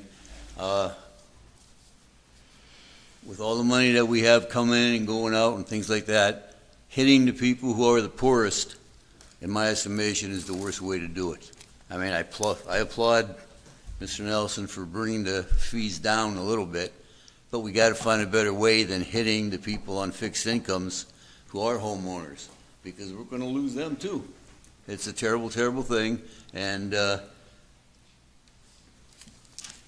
I'm going to be a no just because it's in my DNA, I guess. Never forget being poor. That's all I got. Any other discussion? I just wanted to comment that after all the explanation and the study that we received about the need for the increases for the next 5 years, it's more so deferred maintenance and infrastructure needs. It's not necessarily salary. It's so that we can be compliant and we don't have to risk our water or anything of that nature that could cause later effects. So for me, because of the need, I'm understanding and the reasoning behind the increases. I know that it's going to hit taxpayers or However, we find ways to make everyone pay instead of the nonprofits as well, just so that we can maintain the needed infrastructure needs for our sewer and our refuge. So this is the first battle that we've had, but I'm pretty sure for the next couple of years, until we reach where we need to be, based off of that study, we will be going back and forth trying to find solutions that we can make the majority happy. Madam President, Yes, as go long as we ahead. spend more than we bring in, we're never going to get there. That's my point. Madam President. Go ahead, Tyler. One of the things I appreciated about this solution as well, and I stayed pretty quiet during the study sessions, was that there are 2 full-time positions that we moved to, which means that we've now created benefits, and so people who are now going to have these that they're able to bring into their family too. So I am proud that we were able to do that. Madam President, Yes, Councilmember Witherspoon? Go ahead. I basically agree with Councilman Brzezinski, but I also have to look at the work that we put into it, and we are saving something. We did the best we can with what we had, and as Councilman Brzezinski said, there have to be a better way to cut a little more for our citizens. But we did work very, very hard, especially Councilman Nelson did a very good job. I will support it. Thank you for the compliments. Anybody else? Voting on the ordinance, Councilmember Brzezinski. No. Nelson, Schaaf, Titus, Troop, Witherspoon, Flores.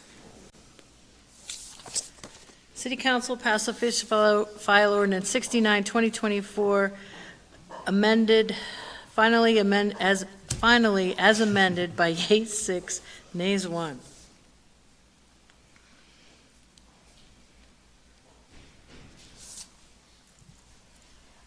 Council file number 16484, official ordinance 70, 2024, an ordinance appropriating the sum of $750,000 from unappropriated and unanticipated revenue for the expenditure thereof. Funds are granted from the Pennsylvania DCED local share account for West A Street reconstruction. Sponsored by Councilman Brzezinski, seconded by Councilmember Troop. The Council File Ordinance Bill number 16484, and now known as Official File Ordinance 70, 2024, be finally passed by City Council. Brzezinski, Nelson, Schaaf, Titus, Troop, Witherspoon, Flores. City Council passed Official File Ordinance 70, 2024 by yeas 7, nays 0. Council File number 16485, Official Ordinance 71, 2024, an ordinance appropriating a sum of $120,380 from unappropriated and unanticipated revenue for the expenditure thereof. Funds are granted from the Pennsylvania DCED local share account for 4 Bureau of Code Enforcement vehicles. Sponsored by Councilmember Nelson, seconded by Councilmember Titus. The Council File Ordinance Bill number 16485, and now known as Official File Ordinance 71, 2024, be finally passed by City Council. Members Brzezinski, Nelson, Schaaf, Titus, Troop, Witherspoon, Flores. City Council passed Official File Ordinance 71, 2024 by yeas 7, nays 0.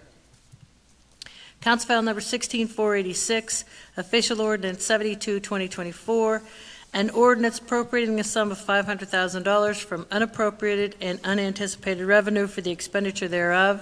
Funds are granted from the Pennsylvania Department of Community and Economic Development local share account for a fire rescue pumper. Sponsored by Councilmember Witherspoon, seconded by Councilmember Schaaf. The Council File Ordinance Bill number 16486, and now known as Official File Ordinance 72, 2024, be finally passed by City Council. Members Brzezinski, Nelson, Schaaf, Titus, Troop, Witherspoon, Flores.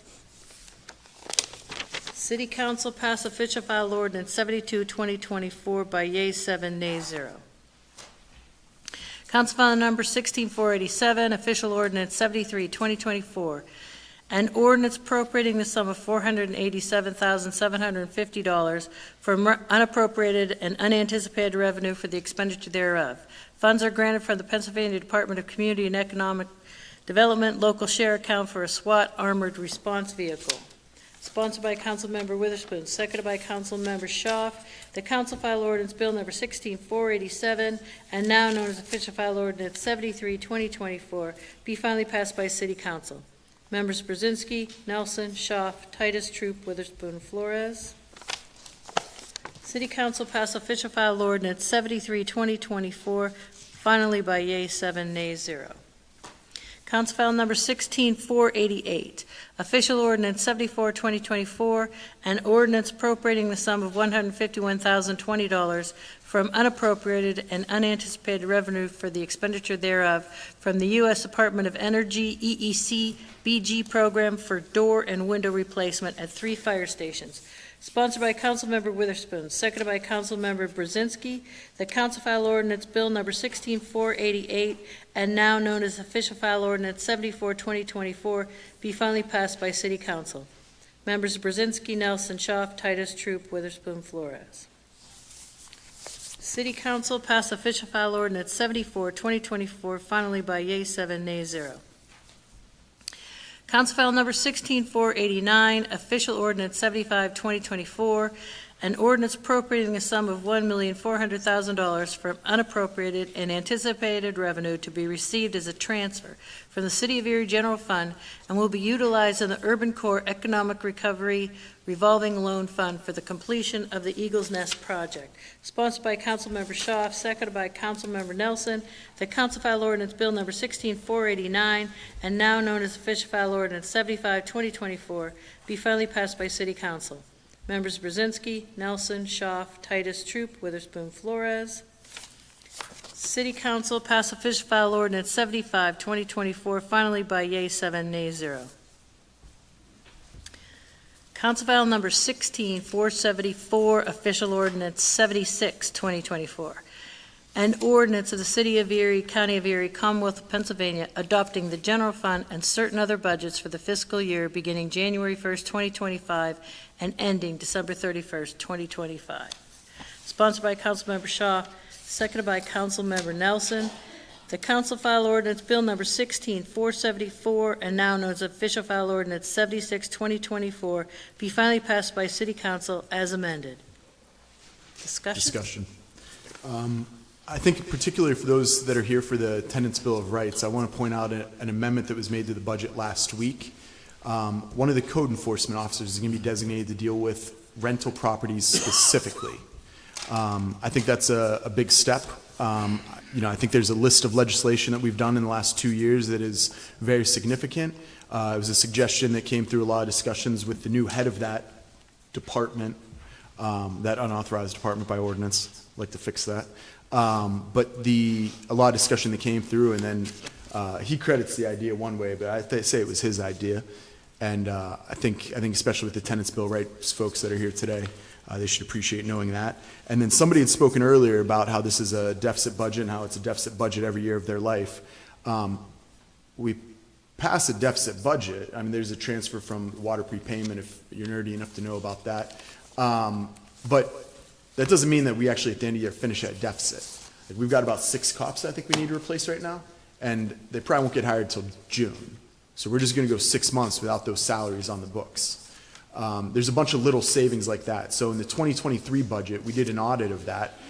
We had budgeted a deficit budget with a transfer from the water prepayment lease, and then we never had to make that transfer. We actually refunded the money, put an extra $2.5 million in pension beyond what we had budgeted, and ended the year with a $5.5 million surplus. So there's a lot of aspects of this that rolls into why we don't have a tax increase this year. If you looked at the projections from previous years, we were expecting to be $4 million, $5 million behind by now, and we aren't because we saved money through those years. Mayor Schember is assured that we would make it to this point without a tax increase. We still have some money left. We might make it to next year. If you really tighten in those purse strings, I think, as you have the last couple of years that I've seen. I'm content to pass this budget, but I wanted to point out those 2 things that I think are relevant to people that are still here and were asking and listening about some things. Any other discussion?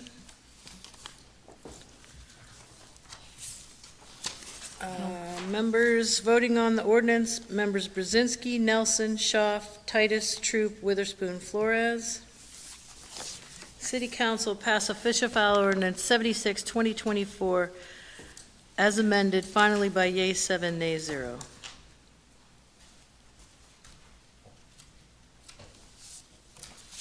Council file number 16475, official ordinance 77, 2024, an ordinance fixing the tax rate for all city purposes for the fiscal year 2025, beginning January 1st, 2025, and ending December 31st, 2025. This keeps the millage at the rate of 13.12 mils. Sponsored by Councilmember Schaaf, seconded by Councilmember Nelson, the Council File Ordinance Bill Number 16475, and now known as Official File Ordinance 77, 2024, be finally passed by City Council as amended. Oh, that's not amended. Council members Brzezinski. Wait, discussion. It's not amended. Hey, since there's been some comments said today, I want to thank Mayor Schember for getting Mo, Jasmine, and I all through our first term on council without ever having to raise taxes. As many people that spoke out in the last couple months as to wanting to get rid of Councilwoman Flores, and eventually, as I engaged the conversations, a lot of people wanting to get rid of me. You make it easy to stick around if we don't raise taxes our entire time on council. That's so right. Thank you for that. Thank you.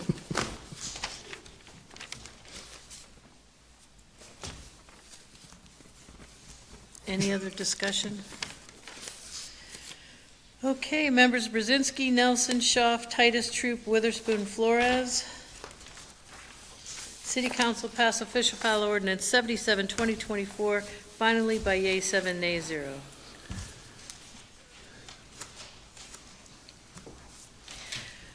Ordinances for first reading. Council file number 16490, an ordinance appropriating the sum of $1,026.53 to be received as program income generated in the Pennsylvania Housing Affordability and Rehabilitation Enhancement Fund, also known as FAIR. The program income will be utilized to provide grants to low and moderate income owner occupants for repairs or improvements to their homes.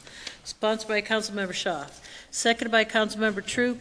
The Council File Ordinance Bill Number 16490 having been read is hereby adopted on first reading by City Council. Members Brzezinski, Nelson, Schaaf, Titus, Troop, Witherspoon, Flores. City Council read and adopt Council File Ordinance 16490 by yea 7, nay 0 on first reading.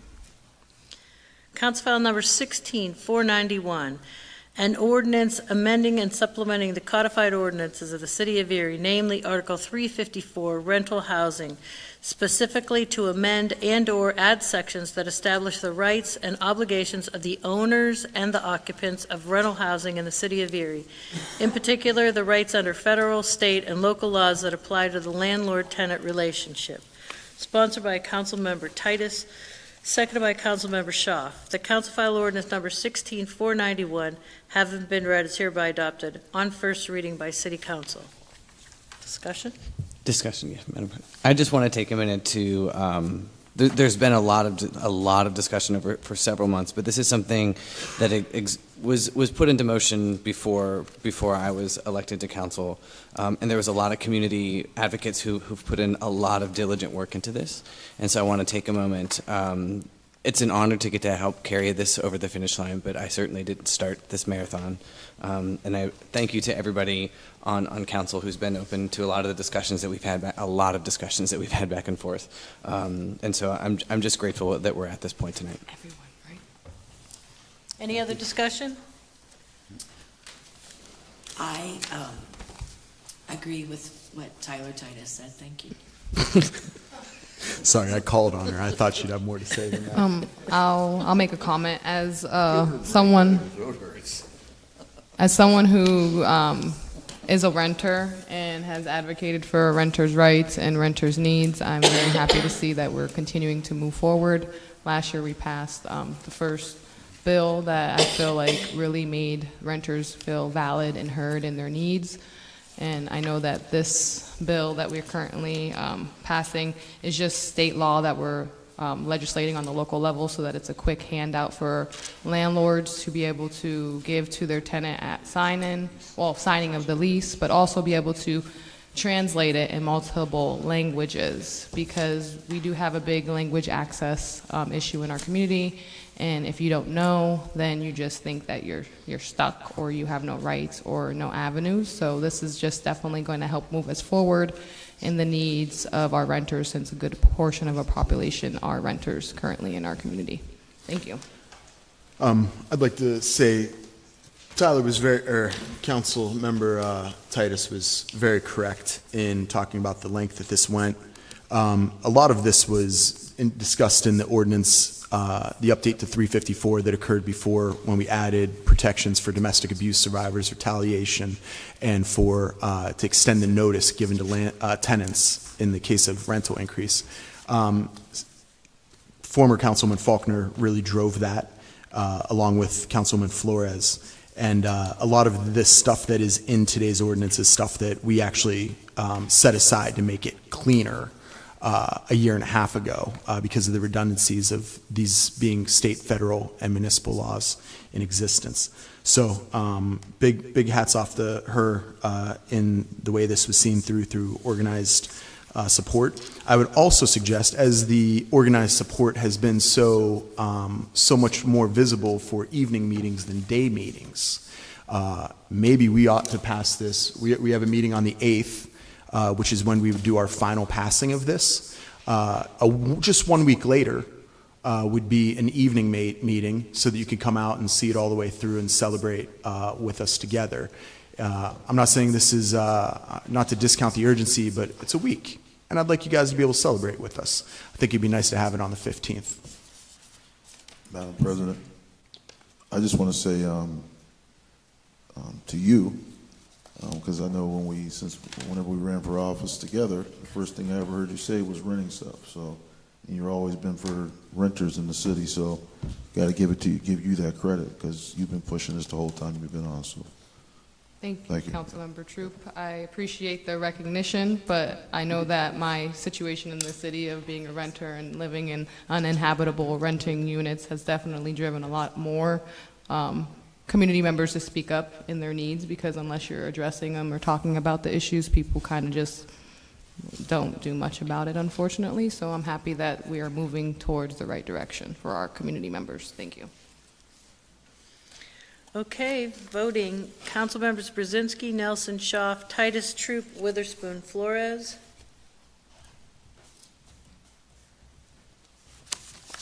City Council read and adopt Council File Ordinance number 16491 by yea 7, nay 0 on first reading.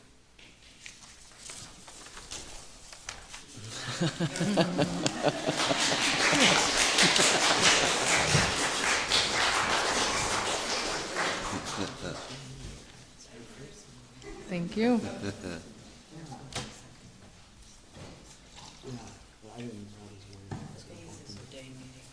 So the 22nd, we're going to do the second and the fourth ones? We've already moved the meetings for January. Yeah, I didn't realize we did it for the October. second one too. Sorry. We just moved the first one, right? No, we're doing the second one too. 8th and the 22nd. 22nd, all right. Do you want to tell them that? Just for clarification, because of the meeting of January falling on the 1st, we did move both of January's meetings in the month of January. The first meeting of January is going to be on the 8th, and that is our AM meeting, and then the PM meeting is going to be January 22nd, correct? Correct. And that will be at 6:30 here in Chambers. So those of you who would like to come in support of the Tenant Bill of Rights and see it passed, that will be the day, the 22nd. No. But you don't have to come and talk again. No, we just passed the first reading. So Yeah, but we're moving that. Chuck just. okay. I suggested it. We could talk about it later. I was just doing that off the cuff. Okay. I just want people to be able to plan with the holiday coming up. Ask them if they want to be here for the final reading. I'm just throwing stuff out there. I'll touch base with everybody. We will touch base with everybody after the holiday of Christmas. Thank you. Okay, Madam President, this takes us to new business. Motion to move the balance. Second. Thank you, team. Any separations? 8. Number 8. Lori, did you get number 8? I think number 2. 2.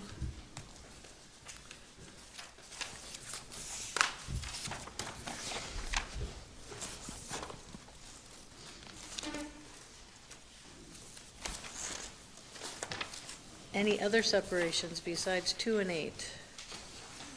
I'll separate 9 just so I can make a comment.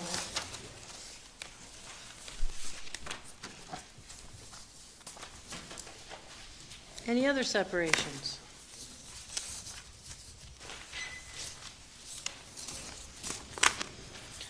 Okay, moving the balance of the agenda, Brzezinski, Nelson, Schaaf, Titus, Troop, Witherspoon, and Flores.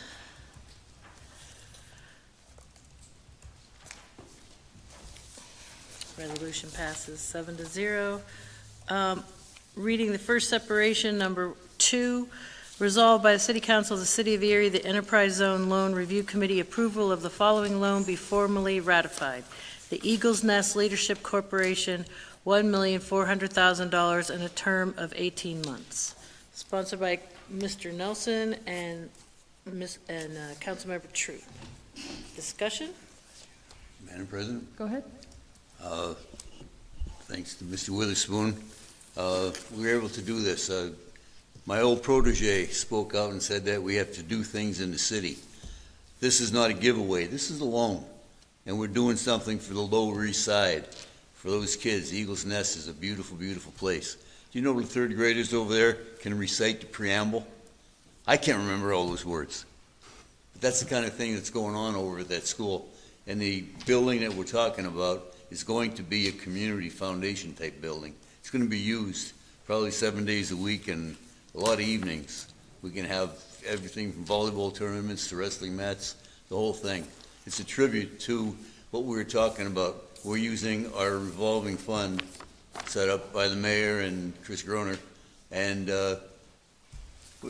he's going to pay it back in 18 months or I'm going to sell his house.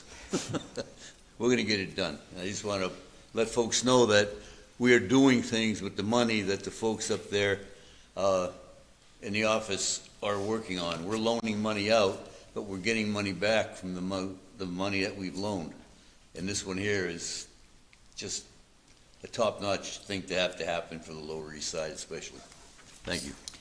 Madam President, if I may. Go ahead, Councilmember Shaw. Knowing Bishop Rock the way I do, I don't believe that he's going to have a closed-door society building. That's all going to be private. I believe that it would be beneficial to the entire neighborhood community area where there will be, like Ed had mentioned, various events. And I believe that the neighborhood, the community will overall benefit from this. Thank you. Thank you. Would anybody else like to comment? Yes, Go thank you, ahead. Madam President. I can assure you it will be open to the entire city. There will be specific programs that will take place. We're looking at starting a gymnastic program as well in that neighborhood that does not exist. We're talking about a mentoring program using recreation to draw our young men and young ladies into a design program. We have Mr.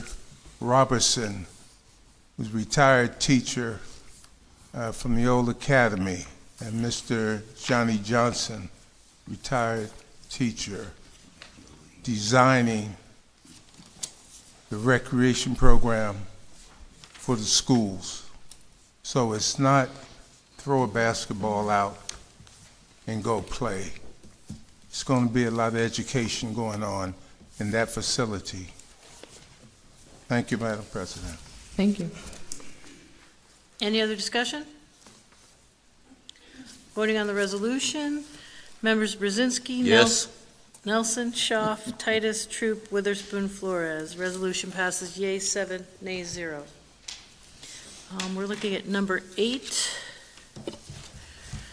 Sponsored by Councilmember Nelson, seconded by Councilmember Schaaf, that Erie City Council member Chuck Nelson appoints Bruce Arkwright of 953 West 8th Street to the Erie City Sewer Authority for a 5-year term expiring the first Monday of January 2030. Discussion? I just wanted to thank Bruce for being willing to serve in that capacity. I've had a couple appointments to that board now, and we've actually had a couple not work out for me. So I'm really depending on you on that. We've got a lot of systems and engineering and construction background people on there right now. They told me they were looking for someone that was environmentally minded. I'd reached out to a couple people that would be suitable in that regard. Bruce is a member of the Sierra Club and has a strong passion for the environment. By trade, he's an accountant, so that's always a practical thing to have that finance background going over the contracts. So I just want to thank Bruce for being willing to serve. He's also a faithful member of the Democratic Committee and a neighbor, and someone that I look forward to seeing at those meetings. Thank you.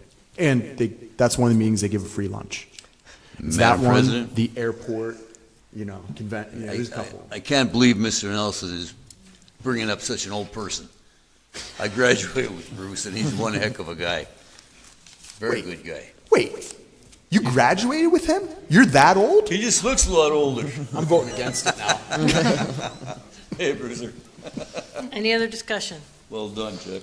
Voting on the resolution, members Brzezinski, Nelson, Schaaf, Titus, Troop, Witherspoon, Flores. Resolution passes yea 7, nay 0. We're moving to number 9, sponsored by Councilmember Nelson, seconded by Councilmember Titus, that Erie City Council, upon receiving the communication from the City Planning Commission recommending approval and adoption, and that the plan meets the needs of the city and fulfills the goals of the city's comprehensive plan, Erie Refocused, and the accompanying 5-year action plan, the Sisters of St. Joseph Neighborhood Network 2024 Strategic Actions and Investments Plan be hereby approved. I just wanted to have a quick discussion. I'm always happy to see when we have resolutions working collaboratively with organizations who are doing work and outreach in our community. It shows that we're listening, and it shows that we're making an effort to build relationships with these organizations that are doing the work within our community to make Erie City better for all. So I just wanted to say that, the Sisters of St. Joseph Neighborhood Network, they do great work in our community. They are a great organization that are teaching and advocating for the needs of our most vulnerable, and I am very happy to see that the city continues to adapt these organizations' plans to collaboratively work together to make Erie great. So that's all I wanted to say. Thank you. Any other discussion? Voting on the resolution, members Brzezinski, Nelson, Schaaf, Titus, Troop, Witherspoon, Flores. Resolution passes yea 7, nay 0. Council President, we have a waive rules. It is sponsored by Councilmember Schaaf, seconded by Councilmember Brzezinski, that Erie City Council approve bills for payment specifically incurred during the snow emergency declared 11/29/2024 to the vendors, and the total is $316,884. Voting to waive the rules.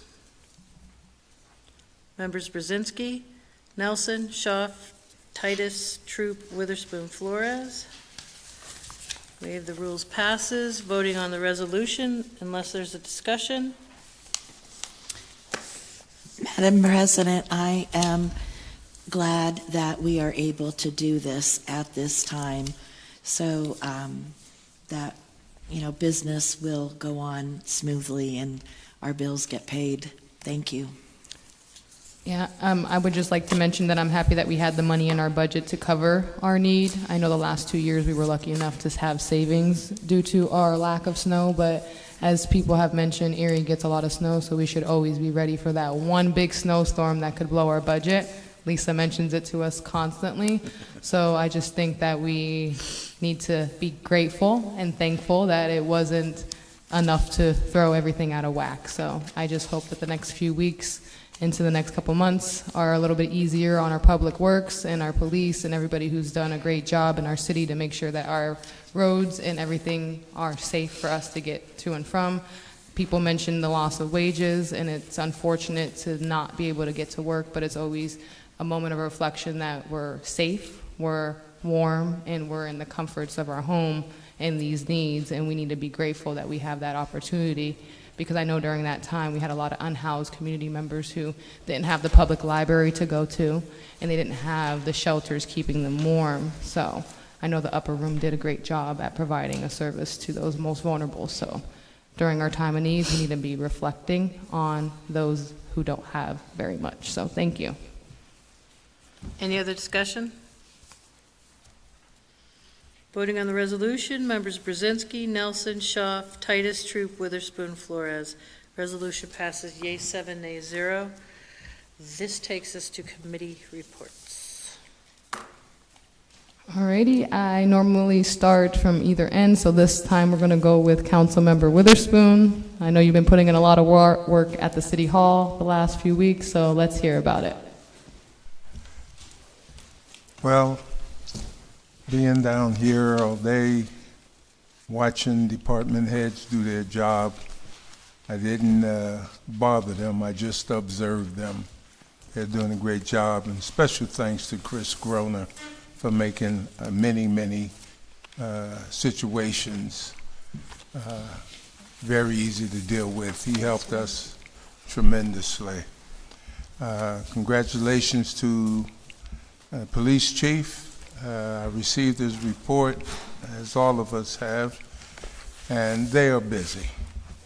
They are busy taking hundreds of calls from A to Z, and they're responding to them. So, thank you, Madam President. Thank you.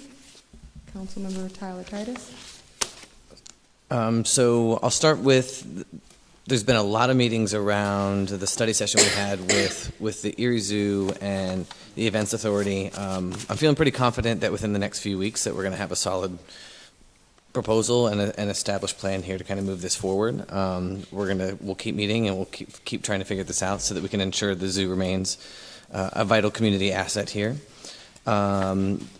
The Erie Parking Authority had their meeting on December 10th. The director shared out a lot of the collaboration that happened around with the city, Gannon University in particular, and other partners to address the snow removal from the parking garages, including opening up the parking garages to try to get some people who are parking on the side of the streets in the garages for free so that they could get the snow removed.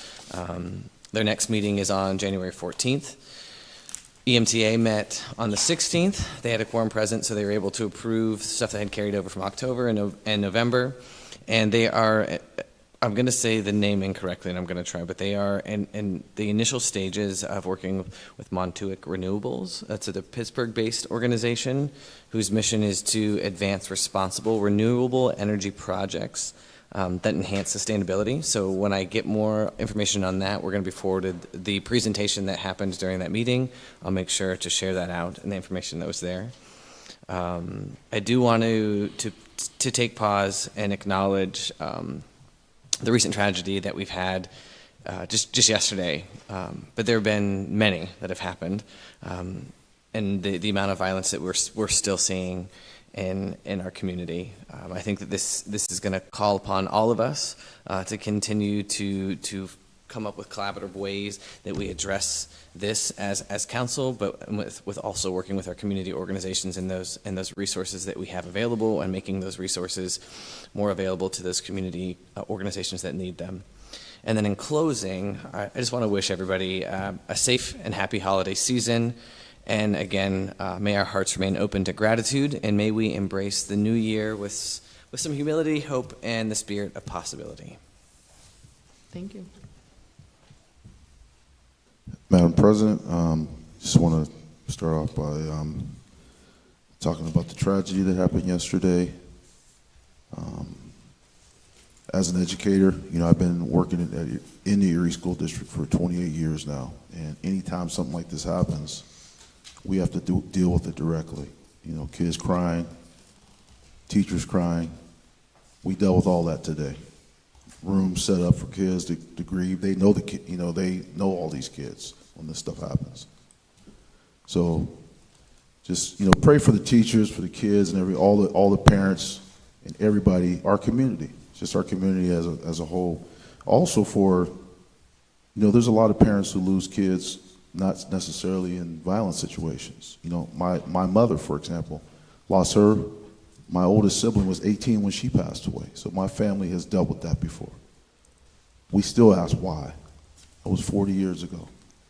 It's something a parent would never get over. So it's just, let's just pray for everybody in that situation. I know people complain about the police officers, but police officers did a great job yesterday in that situation. People complain about, oh, police this, police that. Police helped to catch people yesterday. People complain about ShotSpotter. When I read the paper, I see ShotSpotter helping to solve crimes. So I also want to thank the streets workers. I can't thank them enough, because I remember, when they're in that snowstorm riding across Buffalo Road from Broad Street to Franklin Avenue, took me 45 minutes to one day, just because it was so slow. Mm-hmm. The very next day, I did a video. It took me less than 5 minutes because of the work they did. So you got to congratulate them again. Of course, we heard 1,000 times tonight. Very important, the Tenant Bill of Rights. But I also find it interesting that 3 people tonight who were from out of town, weren't from Erie, described Erie as a beautiful place to live. As we Erie people just complain about Erie, but people from out of town, and I heard somebody else say, what are we adding to it? What are we going to add? Also heard common ground. Common ground. I'm a sports guy, so any team that I've been involved with that didn't have common ground, we always had losing record. Always had losing record. So we can't find common ground. I won't be surprised if the record's a loss. And I just want to say, we do need to think about an emergency plan for, when things happen. You can't predict how that's going to happen, how big it's going to be, something to think about. And just happy holidays to everybody, and happy New Year to everybody, and happy holidays. Thank you. Thank you. Councilmember Nelson? Yeah. I'm the liaison to the Planning Commission. I was at their meeting yesterday. They took another look at the 12th Street Reimagined. They actually had a very long meeting talking about all the other things that they were planning for and planning to plan for. They had their consultant in to chat with them about some of the things that were in motion, and then they were talking about some of the funding sources that might be available to the city and where else they can get involved. I was also in an airport authority meeting. I'll tell you, those are way more joyful nowadays. They're just talking about all the new planes and how full they are. Those are easy meetings to go to. We had a person that was appointed by Jessica Ring back 12 years ago, apparently, or maybe 15 years ago, maybe, because he's term limited now. And his term expired as president, Dan Gianelli, and so he is leaving the board there. We made his appointment to replace him last month, but he sure was greeted fondly by all of his colleagues after 15 years of serving on that board. So if anyone's looking for a board from, he lives in Harbor Creek now, so we got to get their county councilman out there, Chris Drexel, to appoint him to something. So anyways, so those were the 2 ones I went to. I want to address some of the things that were said during Citizens to be Heard. Art, and I don't, some of them I just have descriptions. I didn't get everyone's first and last names. Art talked about, watching out for a neighbor, that all of us know someone. And I'm going to be frank, that's not the case. There's a lot of people that are in very much isolation, and they don't know someone that is at risk due to immigration issues. They don't know someone in the LGBT community. There are people that are more isolated. And I think you can see that in the empathy and compassion that comes out of people when they are in isolation or in a homogenous unit. There is less empathy. And I think that's reflected over and over again in our society as groups draw together into their homogenous units. And that goes for a lot of different groups here. There was she gave her description, and I didn't ever call her name. She was a 34-year-old, oh no, I already talked about that we had the budget surplus. Devin, you're still here. Thanks for sticking around. You're my neighbor. I live on 9th Street, just a couple blocks away from you. I'd love to catch me afterwards. I'd like to talk about it, especially if someone's nerdy enough to go through the budget this season and try to find issues. I'd love to talk to you about the process, and we have a municipal election coming up in the spring. Matt Texter talked about engaging the students. We did that little roadshow thing, and maybe I should talk to the assistant principal about this offline, but it'd be kind of cool to do one of those daytime ones as like an assembly at the high schools. I think the assistant principal already told you that we should do something like that. I think he already mentioned that before to you. Okay, I forgot about it. You probably said it back when I was president. I would just was like, I'm not doing more stuff. Yeah, I'd be really down for that. That'd be, maybe I wasn't down for it because I was worried about the community center thing last time, but maybe that's the next one. Can I still one more minute? Yeah. I just want to make sure that I always say we have a lot of great kids in Erie. Yes, we do. We have a lot of kids that do the right thing and are doing the right thing. I got to make sure I say something about those kids. Thank you. Yeah. Kennedy left, but I put a memo on my phone for May, and I've done this every year. We are always the only place that's open downtown on Juneteenth, and I think it's because we forget to cancel work every year. So I put a memo on my phone for the last council meeting of May so that we could put a resolution to recognize that holiday this year. I'm always very surprised when I come downtown and see that. It's been a great improvement in this city. I mean, the festival that that's built since you've been the mayor has been wonderful, but that is, I think, an appropriate thing. And there was a woman that came in that spoke about my social media, which most of it was about yours, but I did not call her a name. I actually said flattering things about her because of the way she steps up and defends her husband so quickly.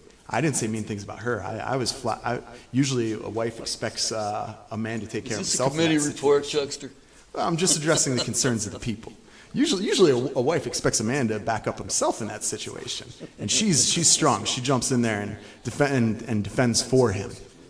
But in the concerns of some of the other people that spoke on those, that's handled in elections. Since so many of them are coming from out of town, you can look up my 2023 committee report, and you can see that sometimes I invest in elections that are outside of Erie City. I invested a few $100 into the county council race in Harbor Creek, and I knocked on a lot of doors for that.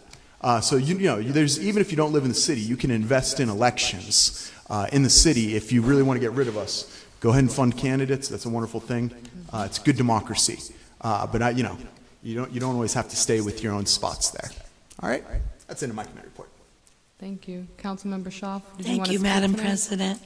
I think the best gift that we can give each other as a community this season of giving is the gift of our time. And I want to thank everyone who goes above and beyond in giving of their time and volunteering.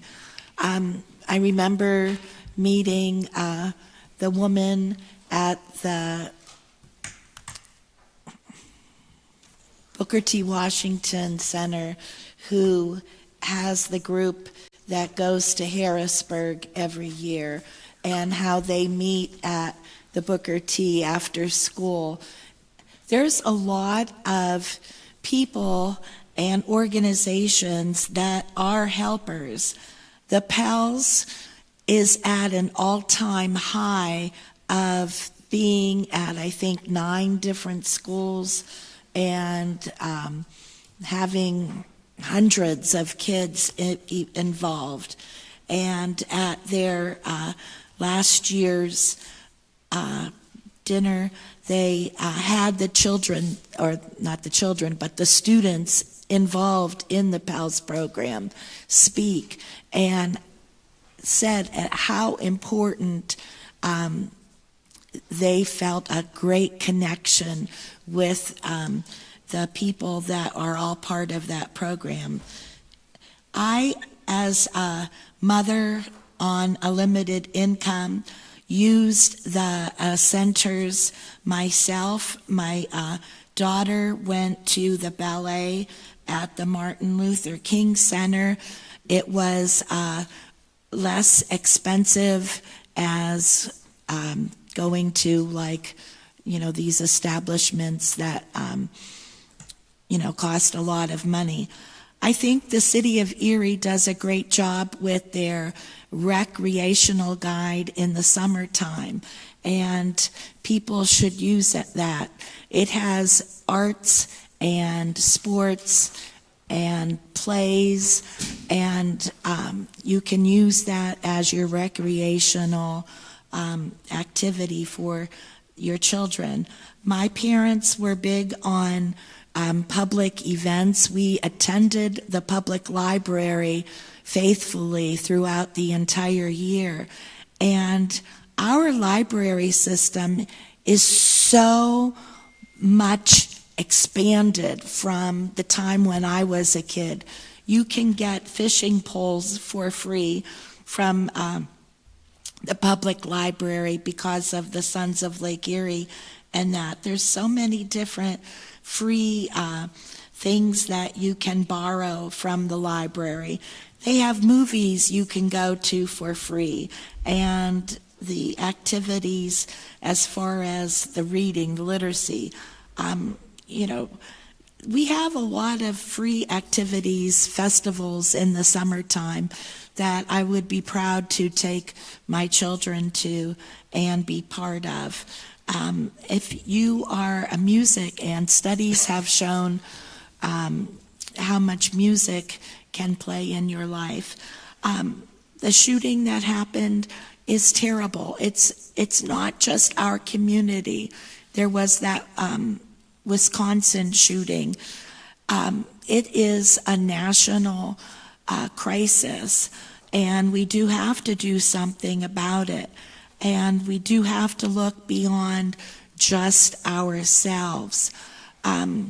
Unfortunately, this storm came really fast, and people do have to abide by, our parking situation. Where Chuck Nelson lives, it's an older part, and the streets were made very narrow because there wasn't cars that much back in the day. People did more walking, and so like Harbor Creek and Mill Creek that were developed later on, their streets are more rural centered than our downtown historic neighborhoods. So we have, we're very unique. But I just want to say thank you to everybody who goes above and beyond.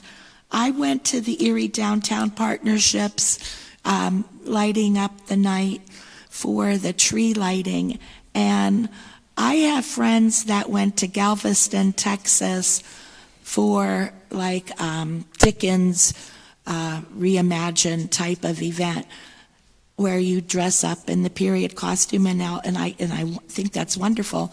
But we had our own Charles Dickens event right here in the city of Erie, and I want to thank Mayor Joe for being there and all the other organizations that were a part of that.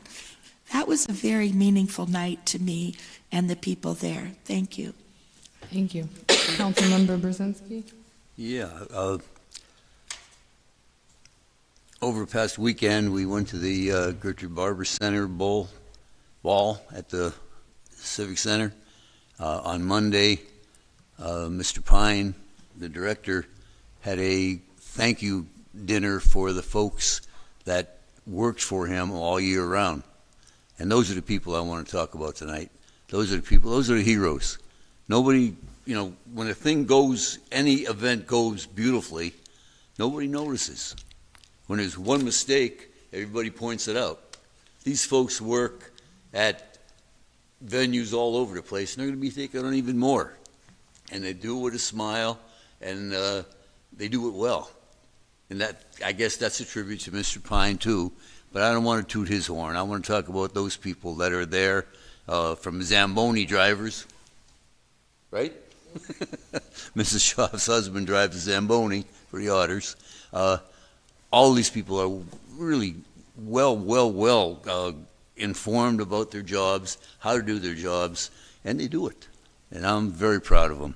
We have a board meeting tomorrow, so I don't have any kind of reports like that. But a good friend of mine passed away.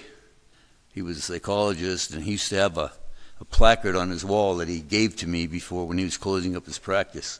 And it says, "A day without laughter is a wasted day." I kind of live by that mantra. And I think anybody who knows me, I use levity, but I don't think anybody doubts the seriousness that I have about what we're doing here. I just think it's a whole lot easier to walk around with a little bit of a smile on our face than a frown. And with that closing, we'll go back to Dickens and say the same things that he said at the end of his little story. God bless us, everyone. Have a good holiday and a safe holiday, please. Thank you. Thank you. I will give my committee report. As anyone who pays attention to local politics know, that at the beginning of the year we will transition into the new presidency and the new VP. So today was the last night of me being president, and I am so happy that we were able to conduct ourselves as adults in chambers, a house of legislation, a house to get business done, so we were able to do that. I also would like to, say I'm very happy with the Tenant Bill of Rights that was able to pass, and in 2 weeks we will be starting the process of getting that finalized. I also wanted to mention that it was great to see the city of Erie actually showing up in chambers. It was a great show of actual city residents who live and breathe Erie City here, speaking on the needs of our community. I'm happy that they brought up the lack of what they felt was response for the weather storm that we received, but as everyone knows, the behind the scenes goes on and things take time, especially with odd even parking, people abandoning cars throughout the city. It took us a little longer than we anticipated, but when we all work together, we can get things done in a timely manner, which comes to us doing our part. So let's just continue to make sure that in the winter months we're doing our part, we're parking where we need to, we're shoveling our pathways for our postal service workers and our delivery service workers to get to our mailboxes and our front doors, but that we're also being conscientious of the fact that during the seasons of celebration, we have a lot of families that are mourning.